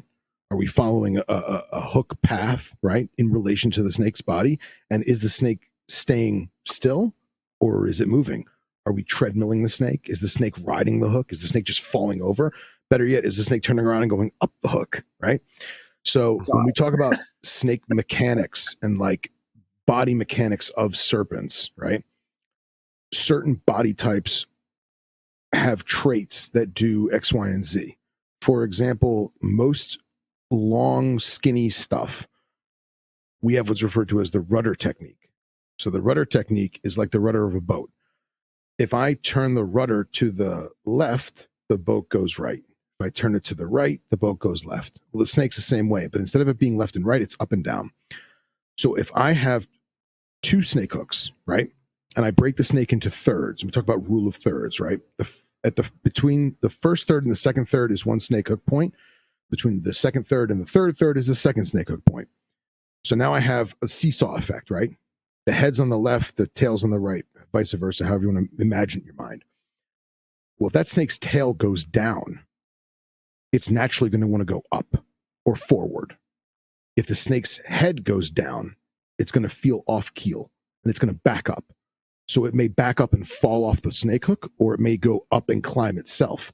So using that rudder technique, I can actually direct the snake to go forward or backwards or balance, depending on what I want that snake to do. And again, we're talking about a snake that's actually cooperating and not flailing around like a fish out of water. So providing you have a standard snake, it will do that. And that rudder technique will actually work. We also talk about grounding rules. So what's grounding rules? Grounding rules is where I'm taking the first and or second third of the snake and I'm keeping it on the ground. And this does not mean tailing. I'm talking about still using hooks, right? And the point is that most snakes that are terrestrial, they want to be on the ground. And if you pick a snake up by the tail and let it dangle, well, not only are you messing with its vertebrae and its organs and everything else, it's no different than me grabbing you by the foot and hanging you upside down. It's the same thing. You're going to want to go up. You're going to want to see what's holding my foot. How do I get my foot out of this thing so I can plant myself back on the ground? So the snake's going to do the same thing. If its body type is physically capable of going up itself, well, it's going to go up itself. So what I do is we keep the first third and or second third on the ground. So now it feels comfortable. It feels like it's level. And now it's the equivalent of me picking you up by your ankle, but you still have one foot planted on the ground. See where I'm getting with this? Okay. Yeah. So these body mechanics are things that take time to learn. And again, we talk about this repetition, burning it in your mind. And we talk about the biomechanics of the snake will literally make or break your handling experience. And if you don't learn these things in the right sequence, you're going to put the horse before the cart. And that goes back to repetition, repetition, repetition, starting with 1 and going all the way down to 10, starting with A and going all the way to Z, and just over and over and over again. And you can't do a lot of this stuff with harmless snakes because it's not going to react the same way. The body mechanics are very different. Yes, a cobra is long and skinny. Yes, a corn snake is long and skinny. The corn snake is going to wrap its tail around the hook on the left and then start slithering up the hook on the right. A cobra can't physically do that, so it's not going to. So that's going to be the thing. It's not only learning the mechanics of snake body types, but learning the different species, the different genera, the different clades of animals and their body types and their body mechanics. Excuse me. Forgive me if I was rambling. That was a little long-winded. No, No, you're I'm following the whole thing. I just can't picture myself doing it. this will be a good one for Joel. Listening. Yeah. So would you say that there's an easier clade to start with? Or I mean, I know Florida doesn't have that option. Well, but I would say that North American stuff, let me rephrase that. North American pit vipers are great to start working with. Most of them will ride a hook. Most of them, and I mean just a single hook, you just scoop it up and move it across the room. However, a lot of them don't. And some of the ones that ride a hook 5 times in a row, 10 times in a row, that 11th time, it may say, you know what? No, Mr. Matthew, I'm not going to ride that hook. I'm going to fall on the floor. Watch me. And it gives you the option to have that different experience. And at the same time, they're native. So most places, God forbid something happens, most places in the United States will have an appropriate antivenin because they're all native. And we're lucky that the 2 main antivenins that we use in the United States, Crofab and Enavipmin, they do almost every species in North America. No, dang. Yeah. So if you get bit by, God forbid, you get bit by a snake in Florida, it's the same antidote as a snake in Arizona. Now, I didn't know talking that. about coral snakes, that's totally separate. But in terms of pit vipers, it's a uniform antivenin across North America. So a lot of times I'll tell people, get a copperhead, get a cottonmouth, get honestly, a prairie rattlesnake is pretty good. But no one should be getting a venomous snake without first having extensive training and mentorship. That's just a flat out. Yeah, I can understand. No, it makes sense completely. Yeah. The reason for this episode is, and don't get me wrong, there's a lot of people out there that are extremely knowledgeable. and they do their homework, and they have a great head on their shoulders, and they may not need to have as much training as other people. And I feel like those people should not be apprehensive if they live in a state where they can buy a venomous snake over the counter and they want to go for it. Go for it. But do your homework. Take the time. Find a mentor. Learn what you can. And your greatest ally is distance. Keeping yourself distant from the animal is your saving grace. If you're far away, you can't get hurt. Do you think there's I know there's a correlation, but more like someone who's already kept, let's say someone's kept snakes for 10 years and now they're going to get into venomous, versus someone who's just coming in and are like, yo, I want that gaboon viper, man. So you're asking two two different questions, right? Yes, I am. So I want the both answers. So the person who's kept venomous for a decade, or excuse me, the person who's kept harmless snakes for a decade and says, you know what? I've been doing this for a decade. I am ready to do venomous. I've done my homework. I think it's time. Rock and roll. Do it. But you have a shitload, pardon my French, of bad habits that you don't know you have. Oh, good. And some of the best handlers with venomous are guys and gals that never kept a snake before, because they learn procedure and protocol that they didn't know. And if you have a sliding glass enclosure with your corn snake and your king snake and your, carpet python, and every time you want to open that cage, you take your hand and slide it open. You do that with a rattlesnake once, you're done. That's it. The minute you slide it open, it's going to see the heat signature and wham, go right for you. And that's not because they're evil, aggressive monsters. It's feed response. Every time you open the glass, it's usually because you have a hot rat on the end of a set of tongs, And again, I'm giving very summarized, abridged versions here. Yeah. So some of the every situation is different, right? It's very thousands and thousands, hundreds of thousands of what if scenarios, right? So that being said, some of the best handlers were people that never kept snakes because they didn't have any of those bad habits. But someone who has been working with reptiles for a decade or 5 years or hell, just a few years, as long as they're aware that they have those bad habits, they can make an effort to cull those habits. Does that make sense? Yeah. And as long as they're continuing doing research, like, listening to Venom Exchange Radio. There you go. And that sort of stuff. Yeah. Yeah. I'm okay. I'm with you now. Yeah. That was a good question. Yeah. And the biggest thing is sitting back and thinking outside the box, think about how I normally take care of my harmless stuff. Is anything that I do with that harmless snake, with the exception of touching it, going to be dangerous or potentially dangerous? And the answer is usually very much yes. And that's the hard part, is undoing those unknown bad habits. So Matthew, is there anyone outside of Reptile Gardens, because you've known our local reptile group far longer than I have, who does have a permit here in the Black Hills, who is keeping venomous? Not really. There's not much of it. And I'm sure, it's been 8-10 years since Terry's been on a podcast.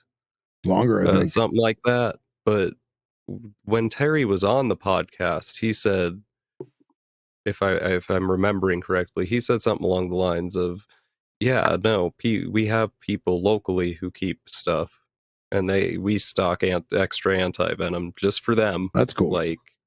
Like who just keep their own stuff in their own house. So apparently there is some people here. It's really quiet. And I was actually going to say that. Which is what it is. Yeah, I was actually going to say that with the advent of social media, we learn so many people. I mean, you guys, I would have never met you guys if it had not been for social media. Let's be real. And it's a blessing, right? But it's also going to show me that there's a ton of people under the radar, and they're legitimate, licensed, kosher folks, but they just stay under the radar. They don't want people knowing that what they have. They're not in the limelight at all. And these are some of the biggest, best breeders in the world, but they're very reserved and they don't want people to know. And, they give the snakes to their friend to sell, or everything's word of mouth, it's who and that kind of thing. So it would not shock me if there is a bunch of licensed people by you and it's just not talked about. Yeah, it would make sense because we are really close to a nice big facility. Sure. Who apparently he seems nice. I've talked to him once. I caught a Nerodia in the Black Hills. For That's you, Peggy, awesome. that's a banded water or a water snake. I don't know. I think it's just a common water snake is what it would be. Here, it's not native here. Yeah, I've not anything. The closest place it is native to is the central part of the state, and it's got like a little itty bitty slice of the state, right around the river, in the southern part around the river. That's it. And this Nerodia was like, Wow. it was huge, and I thought it was a rattlesnake, but then I went to the classic. If you're from South Dakota, you know this saying, or you should anyway. If it doesn't have a round tail, or if it has a round tail, it's venomous. If it doesn't have a round tail, it's not. And that's it's very true. Rattlesnakes have a round tail. That's the only venomous snake here. So if it's got a pointy tail, you're good. So that's what I went off of. Nice. Nice. Was it the right decision? Yeah, in that case. I didn't let it get close enough to bite me. But I sent pictures to Terry, and then I did I'll just release it right back where I found it. So And is it Terry called me, and he's like, dude, I'm like, yeah, no, I know it's a water snake. I know it's not from here. Yeah, I just let it go. And he's like, man, I would have taken that thing. well, that's just like, Well, I wish I would have known, man. yeah. I mean, that's like that. Good God, that 8-foot rattlesnake that we found on the cattle drive, and the header rider shot the thing, and I'm just like, God, you know how much Reptile Gardens would have paid for that thing? Wow. Oh, of what? Joel just said that he's caught 2 of those water snakes in the Rapid City area. Really? Yeah. If you catch them, let me know, because Yeah. I would Well, really now like to keep one. Nerodia. And that would be a nice way to keep it, actually, because then I could be locality and yay, localities. Dude, live I don't bearers even know for the win. What was that? Live bearers for the win. Yeah, that too. I haven't ever. Yeah, I haven't bred snakes. We're full of waterways here in the Black Hills, and it's we encounter all sorts of things. I mean, we saw a king snake that wasn't supposed to be here and put it on the Herp record, and then that Colorado snake that I found in our yard, the red line snake. It's like, oh my God, I wish I had my cell phone with me when I was out gardening. And I backed up because it just shocked me. I never seen a snake with that much red on it before. That's incredible. That's awesome. And yeah, I didn't, had I known what it was, immediately I would have grabbed it, but I didn't know what it was, so I didn't grab it. It's like, yeah. And because Joe and I live really close to Reptile Gardens, we're really careful about. Yeah, right. Hopefully nothing got away. Well, that's actually a great segue. Is another thing that most venomous people don't consider is if your ball python gets loose in your house, it's really not that big a deal. If your rattlesnake gets loose in your house, you got a big problem. So in Florida, one of the strictest rules is room containment.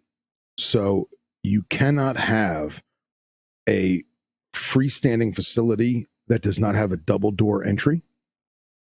And at the same time, if it's in a home, it cannot be a home. It cannot be a room that has outside access. So it has to be an inner room in the house. You have to have door sweeps on the doors. You have to have screened off air vents. You have to have, window locks so the window can't be opened. It has to be completely sealed. The room has to be deemed escape proof by inspection. And I think that is a great thing. That even if it's not a law in your area, that is a must for anyone who plans on keeping venomous, is that making sure that the enclosure is escape proof and the room should be escape proof. Yeah, I can understand that. Yeah. Yeah, that's But it's a just big like, security risk. Oh yeah. you know, yeah. Well, it's because we live so close to there, and we're not used to seeing snakes. We're not used to seeing, so we take precautions.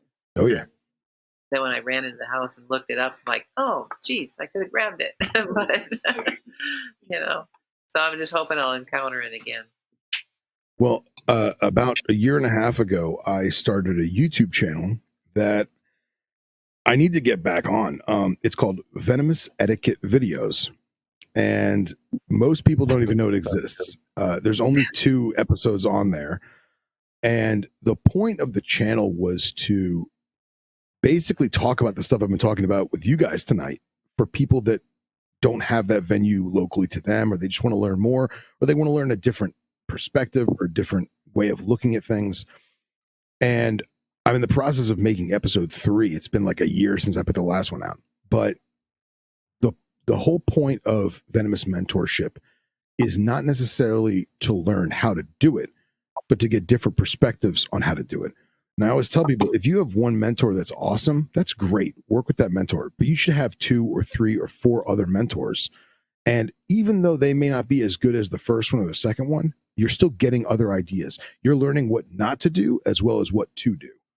And so if I can put those videos out, Venomous Etiquette videos on YouTube, and it helps someone in the slightest bit, that's the whole point of why I made them. I mean, I think there's only like 50 people who viewed it. It's nothing crazy, but I did put them out there, and I want to continue to put them out there just so that people can get a look into how I do things and a look into another aspect or another venue or avenue of going about it.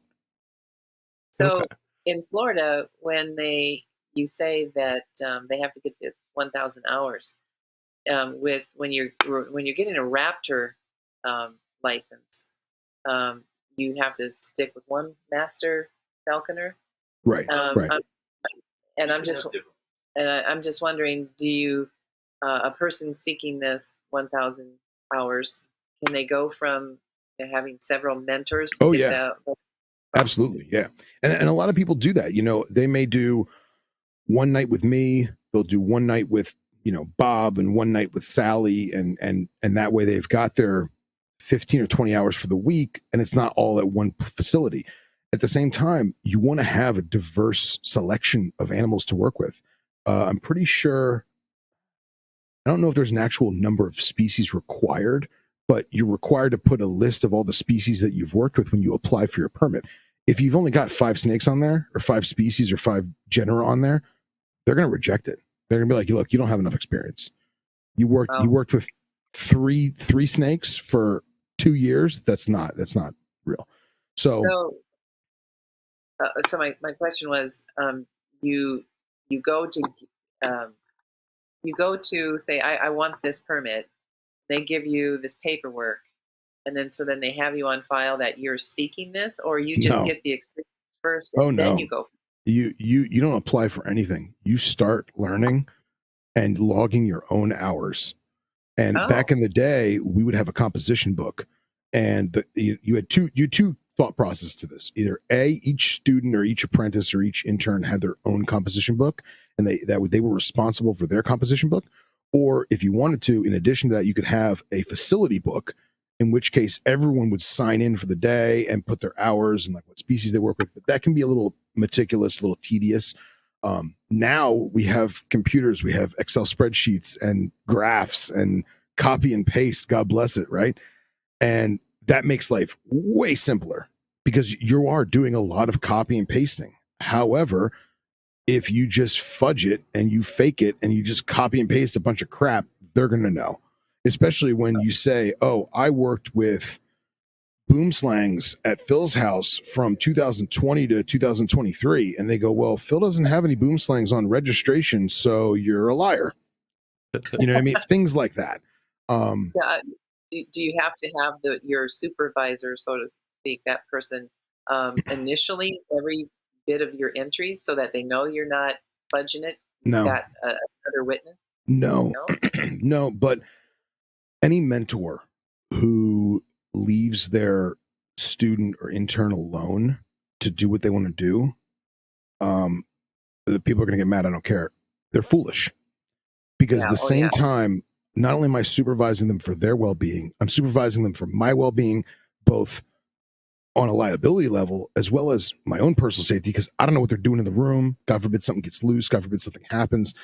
And at the same time, as much as I'm teaching them, they're teaching me, because I'm learning more about how different people do different things, how different people learn different things, how different people view and see different things. And to me, that's fascinating. So I'm learning as much about the person I'm training as they are from what I'm training them. Does that make sense? Right. Yeah. Yeah. So that brings up a question. So when you're burning these things into your head, then is everyone doing these things slightly differently Sure, in their own way, sure. essentially? So everyone's got their kind of own style of doing it, but it's the same kind of general Yeah, rules. yeah, Okay. yeah. And at the same time, like, excuse me, I got a dendrobates in my throat. There's a little Herbert humor there, right? I will never judge someone for their technique, providing that it works out safely and correctly in the long run, right? I Right. had a friend of mine who got ours, and he did this thing with his elbow when he was taking a snake out. He would like go limp in his right hand, and I'd be like, "Dude, what's with the saggy elbow? Like, you're gonna lose control. You're gonna lose that snake." And he's like, "I don't know, man. It's just how my elbow is." I was like, "No, it's not."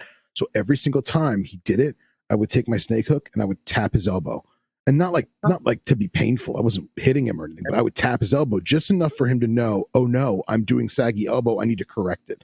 And now that eventually, so many times of me just touching his elbow with the tip of a snake hook, he finally fixed it, and now he's good. Um, or I would say across the room, like, "Your elbow's sagging," and he would go, "Oh, okay," and he'd fix it, right? But things like that are for his benefit, because if I just let him do it that way, it's going to cause an issue. Something is going to happen. I know that sounds completely asinine because we're on a podcast and we're not visually seeing it in person, but when you've got a 8-foot ashes spinning cobra and it's as thick as your wrist and his elbow is sagging, that snake hook's going to dip. It's going to bow. God forbid the aluminum shaft takes any kind of fracture, indentation from just use. It compromises the integrity of the shaft. It's going to snap. So he needs to be on his game and have that tricep muscle doing what it's supposed to be doing, so that way things don't go wrong. Things like that. Mhm. I'm gonna have a nightmare over bringing up that timber rattler. Nah, you're good. You're good. So for someone who is out in the middle of nowhere, like your like your podcast listener who's looking for a mentor, Right. I can't say I'm in the middle of nowhere. Reptile Gardens is right there. Yeah. Anyway, true. so like the podcast listener that you last Who is had, off the that we beaten were path. talking about. Yeah. Yeah, Yes. yeah. And Texas is huge, so probably literally like in the middle of nowhere. Uh, uh, do you think can mentorship be done long distance? Sure. Absolutely. Really? Is it going to be as easy as standing next to the person? No. But we have supercomputers in our pockets. We have video chat. I'm video chatting with you people right now, and you're 3,000 miles away from me, right? Yep. There's no reason why you and I can't have regular conversations, and I show you some stuff and you show me some stuff, and you find another friend in Texas and you find another friend in Pennsylvania and you find another friend in Arizona, and we all collaborate and get Matt up to speed, so to speak. You know what I mean? Yeah. There's no reason why that can't happen. Would it be ideal if you came over my house every Tuesday? Hell yeah. But we work with what we got. We make the best of it. Right. That's the beauty of this technological age. As much as we want to throw the phone across the room and all that stupid TikTok dances, I can FaceTime you and show you how to double hook a Gaboon Viper. You know what I mean? Yeah. Yeah. So Or Okay. just get a second job at Reptile Gardens. yeah, exactly. That'd be a long drive Yeah. for I wouldn't get paid. That Yeah. if they paid me, I wouldn't get paid because I'd have to drive there. Yeah. Uh, Yeah. I'm only 50 miles away, but Well, and I was telling you that guy who had that was I can't remember if I was telling you or somebody else, but I had an individual as a listener of the show who hit me up and was like, "Look, man, I live far away from mentors. The mentors that I got sketch me out." yeah, that's what I was relating back to. Oh yeah, I That forgot. guy. Sorry. It's been a long day. I wound up doing some FaceTimes with him, some video chat with him, where like I'm showing him like how to hold the hook and like positions of the hand, positions of the forearm, that kind of stuff. And then he went up having some Morelia, and I was like, "Look, man, you can practice on Morelia, but there's no venomous snake shy of certain protobothrops that are going to act like Morelia because they're so strong and they want to hold on to everything. You're literally just fighting yourself." I said, "You're going to have a better time training with your hook with the TV remote control than you are with your, carpet python." And that's just the thing is, I'm willing to help people as much as I can. And I think that you should still go about trying, even though we're not sitting next to each other, if that makes sense. Yeah. Yeah, no, that makes complete sense.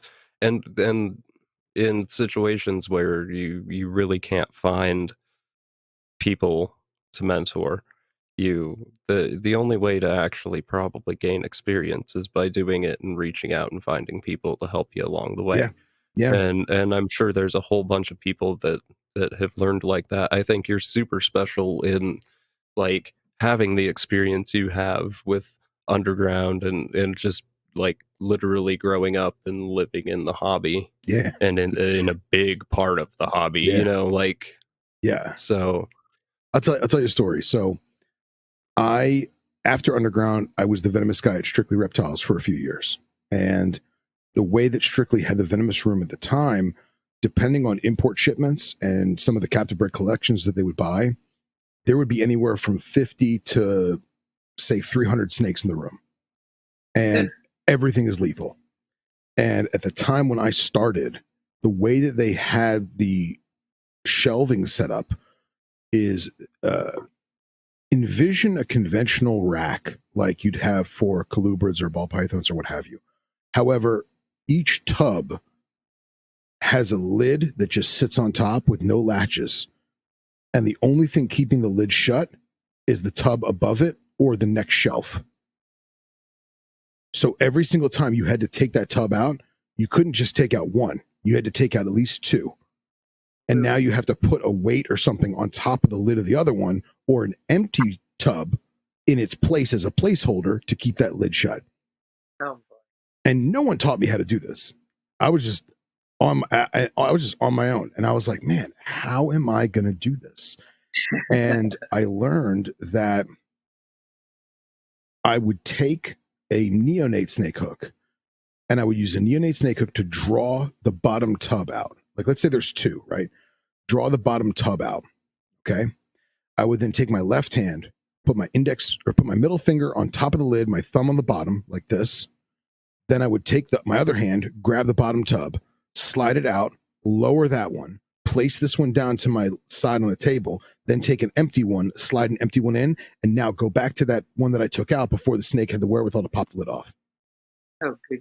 And so no one taught me this, right? So I had to figure this out. And I'm not trying to sound like, God's gift to snake tubs at all. I'm just using this example to say that you can do it. You can learn your way to do it, and you can adapt to make it better. However, the risks are that much more present because no one's showing you a right and wrong way to do it. Does that make sense? yeah, And complete. I've had a lot of scary calls, man. I've had a lot of mishaps because people didn't teach me the right way to do something, and I did it the way that I thought it was best, and it backfired. And I was lucky enough to have the tutelage that I had at the time was enough to save me from those scenarios where had I just gone into it blind turkey, I would have been messed up. So I think like what you're doing, you're looking for a mentor, you're doing your homework, you're doing a lot of Googling, reading some books, watching some videos. That's great. But I'll also say, as much as YouTube is a blessing, it is also a curse because there is a lot of bad venomous handling on YouTube. I find myself, uh, I've been thinking about this the past few days. I feel like I feel like I'm gonna be like one of the last old school guys when I get to become an old school guy, like the last of that It's generation good, man. that's like, I phones weren't a thing. I mean, they barely were, but like you had to have a bag, you know, Yeah. So I'm one of the last. Yeah.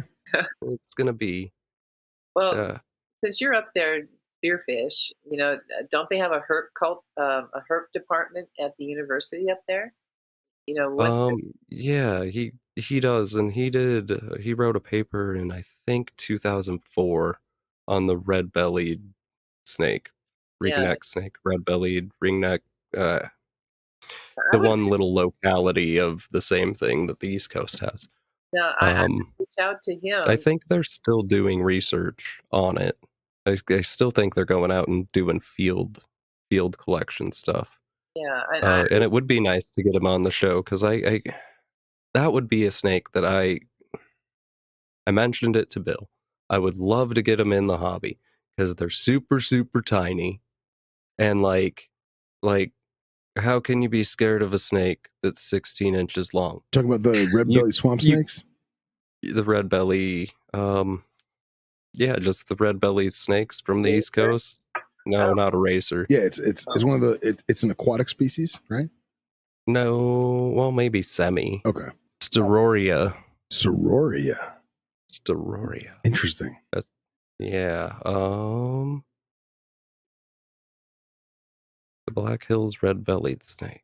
Oh, that's cool. I never heard of that. They're like black, bright red belly.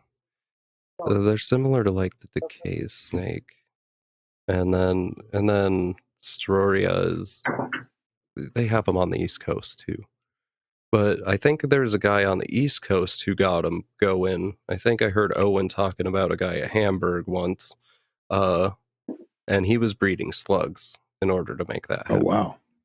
So, while I do care that much, I do have snakes because they're a light workload. Of And I course. have a whole different workload going on besides the snake thing. So, Yeah. I don't know if I want to breed slugs, but they're super cool. Yeah. Like, That's awesome. how can you be scared of a 16-inch little worm? Well, that's As like an adult. at one point, at Strictly, we had gotten in Atheris hispida, the hairy bush viper, and they're predominantly a slug-eating species of arboreal viper. Okay. Well, I wasn't going to get slugs, so I was working at Strictly, and they had southern green tree frogs every day. Guys would come in with like 2-liter bottles full of green tree frogs. So let me try it, and it worked. And that tree viper loved eating green tree frogs. But then I realized, man, I can't keep just catching and buying green tree frogs. And I wound up selling it, which I regret nowadays because they're so rare. I don't think there's any in the country anymore. But just because it eats slugs doesn't mean that it's solely going to be a pain in the neck. Does that make sense? Yeah. So no, I get that, and maybe this year I'll try, especially now that I have a podcast and I have commitments and sure. yeah. Maybe this It's a year I'll try. podcast project. And I mean, and Yeah. again, don't take advice from me because I have a handful of fossorial stuff that doesn't eat anything, and I'm this close to biting the bullet and buying Reptilinks just to try it. So, Oh man, if you were close, I'd just pitch in because I've got that Eastern racer, the Eastern yellow-bellied racer. if The only. the pet store 90 miles away has frog Reptilinks. Oh, see, that's what I need too. Yeah, that's what I need too. Yeah, But with Jay wanting to sell all the bull snakes and get rid of that whole collection, I don't really like. I yeah, care about the yeah. racer. It's cool, but it can go back outside. It's fine. There you go. uh, so I think that might happen anyway. Yeah. Um, well, do you have any more venomous questions, Peggy? I No, you do. guys We're gonna have to are great schedule more already. because I know. I see. I feel like it's. I love. By the way, thank you guys so much for letting me come on and be a guest. It means the world to no, me. thank you for coming. And Honored. I I'm thank you for listening because I know that you don't get much time to listen like myself. So yeah, man. the fact that you're going back and trying to catch up and you're almost caught up, that means a ton. So thank you, dude. Of course, my pleasure. It literally is my pleasure. It's my ride to work right now. So, Awesome. but I also I get jumbled because there's so much I want to bring up and talk about. I feel like I'm rambling, Oh, very oh, very long winded. I'm not used to being the one talking so much. No, oh. it's No, those are the guests that are the best. yeah, Yeah, I yeah, guess. yeah, just throw it at us because there's so much to learn. I mean, yeah. Um, Well, I only if I can give anyone venomous advice is three parts: do your homework, be as safe as you think you possibly can be, and if your gut tells you it's wrong, if it feels wrong, it probably is. And that's just a big thing. Is if you see somebody do something with a snake, and they're like, yeah, you just pick them up by the tail and do the, and you're like, that doesn't seem good. It probably is not. So and Joel and I really have to watch it because we go all over the Black Hills and with our dogs on line, we don't let them run because of the snakes. yeah, We have the prairie and the timber rattlers, and we're just really being cautious. After that one experience, and uh, you know, um, it's just as much as how often that we've moved rattlesnakes off the road as another car was coming. We're telling him to stop, stop, stop, and I let Joel handle it with his tripod, and and it's we have to get a better system, because we're out yeah. there all the time. And they make really really long snake hooks. I mean, 50-60 inch snake hooks, which would be Yeah, very difficult to use in a captive setting. But if you're right. just using it to scoot one across the road, spend Yes. the $50 or $100 and leave it in the trunk. Yeah. I'm kind of a what's the word I'm looking for? Trying to be politically correct on this one. I'm a gear junkie. I love gear and I love equipment, and I have backpacks that I don't use, but I bought them because they're badass. And I've got probably more snake hooks than any one person should ever need. And in the trunk of my car at any given time, I've probably got 4 or 5 different types of snake handling equipment. And there's always a snake hook. In fact, I keep my so Chris Woodcock of Venom Life Gear was kind enough to let me come over his house when we had the magazine and do a whole article on how they make their snake hooks. And he actually let me custom make my own design of hook in terms of how I wanted the snake head, or excuse me, how I wanted the snake hook head. And I have that literally, it rides shotgun with me in the front seat of my car. My That's fiance awesome. sits there. She goes, move your stupid hook. So there's no reason why you can't buy a 40 or a 50-inch hook and just leave it in the trunk.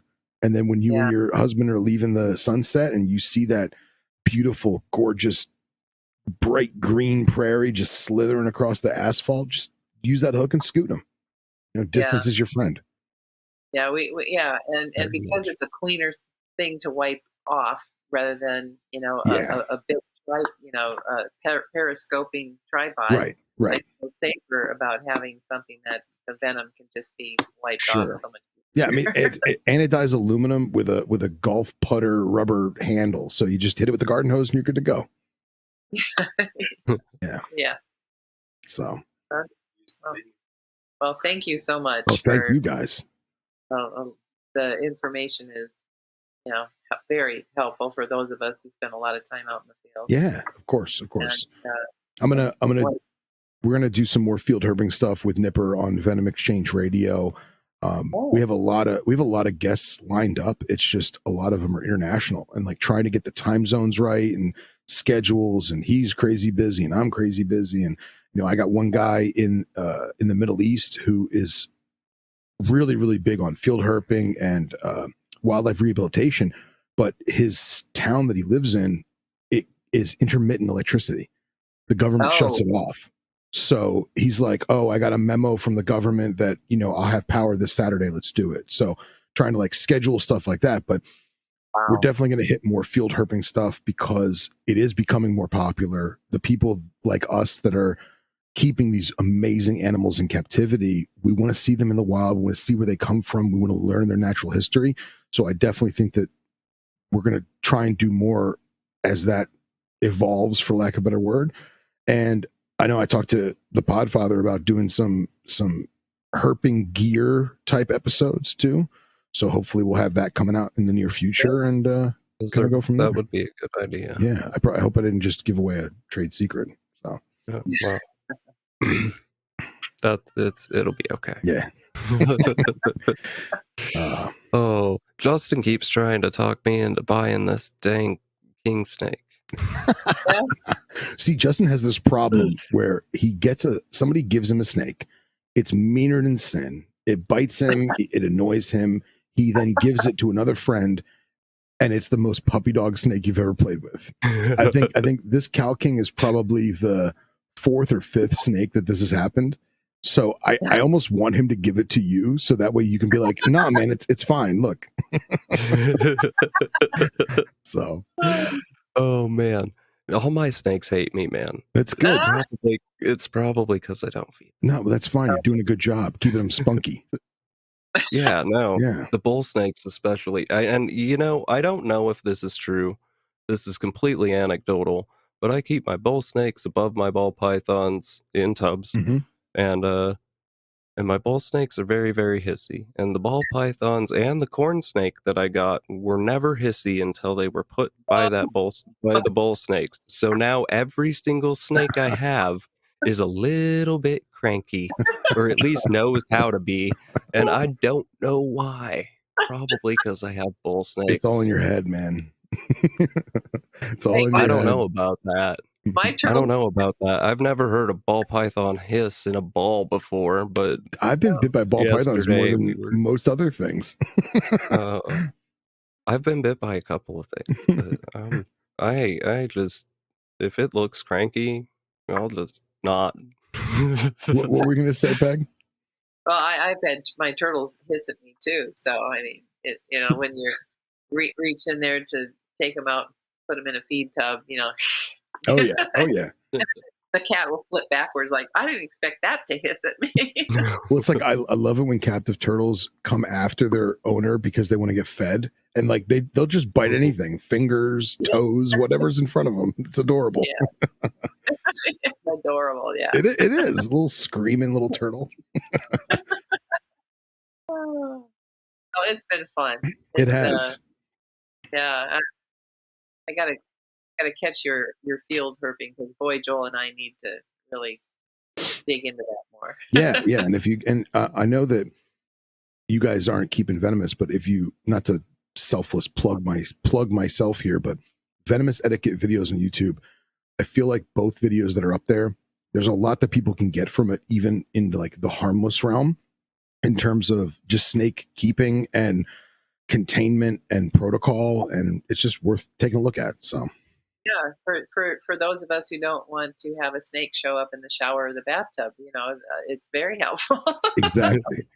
I mean, here in South Dakota, if your snake gets out, it's going to crawl in bed with you where it's warm. So yeah, it's very true, very true.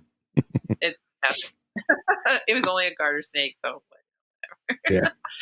But anyway, So my closing question is, if you could keep anything, and you have to be breeding it too, in anything, it doesn't have to be a reptile. No laws required, no size, space, anything. If you could have one thing on planet Earth that you have a group breeding of, what would it be? I literally spent hours thinking about this because I knew you were going to ask me this. And I'm I want to come up with something that is outlandish and, pipe dream zoo stuff, whatever. I mean, like, I want to say Tasmanian tiger, like, you know what I mean? Like, I Yeah, want to, dodo bird, like, come on, it's awesome. something crazy. Um, Yeah. but I feel like I can't. Like, I feel like I'm letting my animals down if I pick something that's not them. Like, it's so difficult. There are certain species that I'll probably never get to work with or even see in the wild unless I go to extreme circumstances to do it. Um, and some of them I almost don't want to do it because it's almost not worth it to take them out of the wild. Yeah. One snake that immediately comes to mind is the Indominate Islands cobra, Naja sagittifera. They are incredibly gorgeous as babies. And then when they grow up, they're just a really ugly monocle cobra. But when they're babies, they're like a slate blue base color with neon blue bands and a neon blue monocle on their hood. Oh my! Like Cool. crazy iridescent neon blue. So like, Can you stunt their growth so they stay that way? I know, I wish. So like, they're the Andaman Islands are under, in terms of wildlife specifically, are under government of India, and they're extremely protected. You can't get any animals in or out of the Andaman Islands. So unless I do some harrowing plane ticket stuff, I'm probably never going to see one. So like, that would be one species that comes to mind. A species that I've been trying to find for a really, really long time is Walternesia aegyptica, which is the Negev black snake, or the Israeli black snake. It is a species of a lapid, cousins to the cobras, that lives in the Negev desert in southern Israel and into the Sinai Peninsula. It has super toxic venom, and it has a little faint hood that it opens, but it doesn't stand up like a true cobra. But they're a extremely elusive, rare desert species, and they are jet black, basically like a matte black indigo snake with some of the craziest venom on the planet. But they're incredibly elusive. They're incredibly rare. The Israeli government protects them extensively, so you can't get them out of Israel. Every once in a while, somebody brings one out of the Sinai Peninsula, out of Egypt, but that would be another species that I would really, really love to get my hands on. I don't know. It's a tough question because, like I said, I'm torn. I want to say thylacine, and that's just not going to happen. So I don't know. I guess I'll pick thylacine just to, be that guy. But a couple of rare cobras. I like that answer, though. Yeah. And I mean, the last two were fish, so Yeah. you beat fish. Poor Bill. yeah, exactly. Poor Bill. And what's going to happen is we're going to sign off on this, and I'm going to think of like 10 more species that I should have picked. Famous last words. Oh man. Actually, you know what? I just thought of it, and this is a little bit of a curveball, but not too much. Acanthopus wellsi, which is the Pilbara death adder. Oh. Okay. That snake is unobtainium, and I really feel like, oh man, now I'm thinking of other Australian species. There's a ton of them. Yeah, I know that snake would. All right, let's do this. I'll pick a snake, and I'll pick snake and lizard. All right, snake. As much as I love the other two I talked about, we're gonna go with the Pilbara death adder, and then there's this locality of rough knobtail gecko that comes from the Cape York in Australia that is black and white zebra. It's Nephrurus asper, black and white zebra. Google Cape York rough knobtail. Coolest gecko on the planet, hands down. So there you go. Those are them. Yeah. Well, see, and you do a whole bunch more than venomous. You do knobtails, and you do other things too. I got a lot of we crap. We kind of just touched on venomous here, but I think it'd be fun to do you and Justin. Yeah. And do a Nephrurus episode, a knobtail episode. Yeah, absolutely. Yeah. Talk about little geckos. Cutesy things that aren't so hard to hold. Yeah, right? Yes, things that make better pets. Yeah, exactly. We Exactly. have a lot of pet listeners, I'm thinking. That's So, fine. That's good. I love it. Yeah, we need a venomous episode because almost every hiker I know runs into timber or prairie rattlers. So Yeah. it's a good to know, especially when they don't rattle and you're sitting there eating your sandwich and all of a sudden you hear this kind of like this sliding sound and you look down and there's one right by your the rock you're sitting on and you jump up and it follows you as you leap up. Yeah, that happened to me too. Yeah. And so You shouldn't have jumped. You should have just sat there. see, this is good. And that was on Yeah. a movie set I was working on, Oh, wow. and so then the ranch owner goes, "You're like, was that a snake you just jumped from?" I go, "Yeah," and he goes, "God, we can't have that around the music, the this movie crew," and so then and then he kills it. Ah, jeez. Yeah, and so it's yeah, I've run into rattlesnakes so often, and he just like just scoot it, but he because he has so many movie crews coming to his ranch to film. That's how they dealt with all the snakes that showed up. So Yeah. They got to hire Matt to scoot them all away. yeah, yeah, for sure. Yeah. I think there's people way more qualified in the area. Don't you talk ill of yourself, man. $100 an hour, get a snake hook, you're good to Holy go. cow. Yeah, there you go. $100 an hour in this area is It's a movie. They can afford it. On a movie, they'll pay that. Yeah. You're Yeah. called the snake wrangler, so Fair That's enough. it. Peggy, can I That's make it. $100 an hour installing your pool? Because if that's plausible, yeah. oh man. My money right now, no. Oh, Okay, better let our so guests go here. We're just really going on. We're well, having fun. It's I, good. I think, yeah. Well, it's more of the listeners, I think. Yeah, they could fast forward. Yeah, or be gone by now, one or the other. Yeah, Stick around for the fun times. I said it in our first episode. A podcast doesn't actually get its flow going until about 45 minutes in. yeah, Oh, So, sure.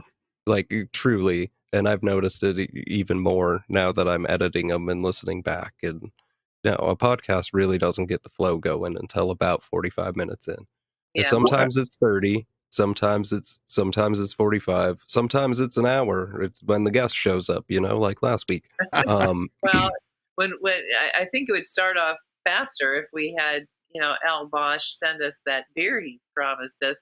And Oh man. we Oh, we are gonna have to rag on him so hard next we week. have a 5 minute brew time before we start filming, and boy, we're gonna hit it right as we go. Yeah, just take the edge off.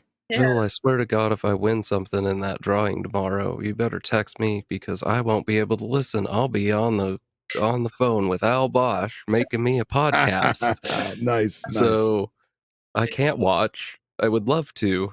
Peggy might get annoyed. At least I know I can leave Peggy and Al. I could just leave them and be like, "Okay, guys, I'm out this week." yeah, And they could be just fine as long as I handled the back end of it and made sure StreamYard was going. yeah, I just put the headphone up every now and then, make sure Yeah. it's on topic. Sure. That's great. That's great. sure. What was that? I go, yeah, okay, sure, yeah, yeah. Oh. The 70s. Yeah, that's why. Uh, and I didn't quite realize when Peggy said, like, Al's like a he's in the likes anyway of the Barkers and Peter Call. He didn't import anything and get it in, but he hung out with them. He Oh, wrote a yeah. book with them. Like, Yeah. he's friends with all these people. Like, he knows them all. Oh, And yeah. he lived next door to Pete. Yep. Yeah. That's a man I want to meet, man. I Oh, when we talk to him next time, I got to ask him if he was there that day we pulled the snake off of. It was Carrie? No, Carrie, not Kelly. Kelly was my supervisor. Yeah, Carrie. That I'm trying to think if L, because that was the summer that L was working with the Forest Service with us too. So I bet he had to have been there that day. So Yeah, That's pretty cool. yeah, like, so where was he when I had to pull the snake off? Right, He right. should have That's done good. that. So yeah, maybe he was off on another transect. But yeah, Nice. but well, Phil, thanks for coming on again. As we Thank you for having me. Yes, thank you so uh, much for coming on. We yeah, Yeah, appreciate it. definitely going to be watching more of your venomous podcasts so that I just get yeah. more familiar with as we encounter them in the field. Sure, sure. And if you have any questions, contact me anytime. I'm always around. Great, thank you. Of course, of course. And And I'm sorry it took me so long to pick the favorite animal. No worries. no worries. It added 10 minutes to the conversation, which helps the podcast. So, That's good. That's good. I see. I'm a behavioral biologist too, so I like to hear how people's minds work on, like, and their reasoning. Well, I like this one because of that, and I like this one because of this, because that tells us a lot of backstory. Yeah, absolutely. Absolutely. Long story short, Western hognose will go for the jugular, so mind your children. Okay, Perfect. perfect. There's Yeah. your intro clip right there. Yeah, no, that's gonna be part of the reel on Instagram. Oh, great. Wonderful. You're welcome. Thanks. So Thanks. I gotta head out here, guys. So Yeah, no, All you're right. thanks again. Thank you so much. Okay, well.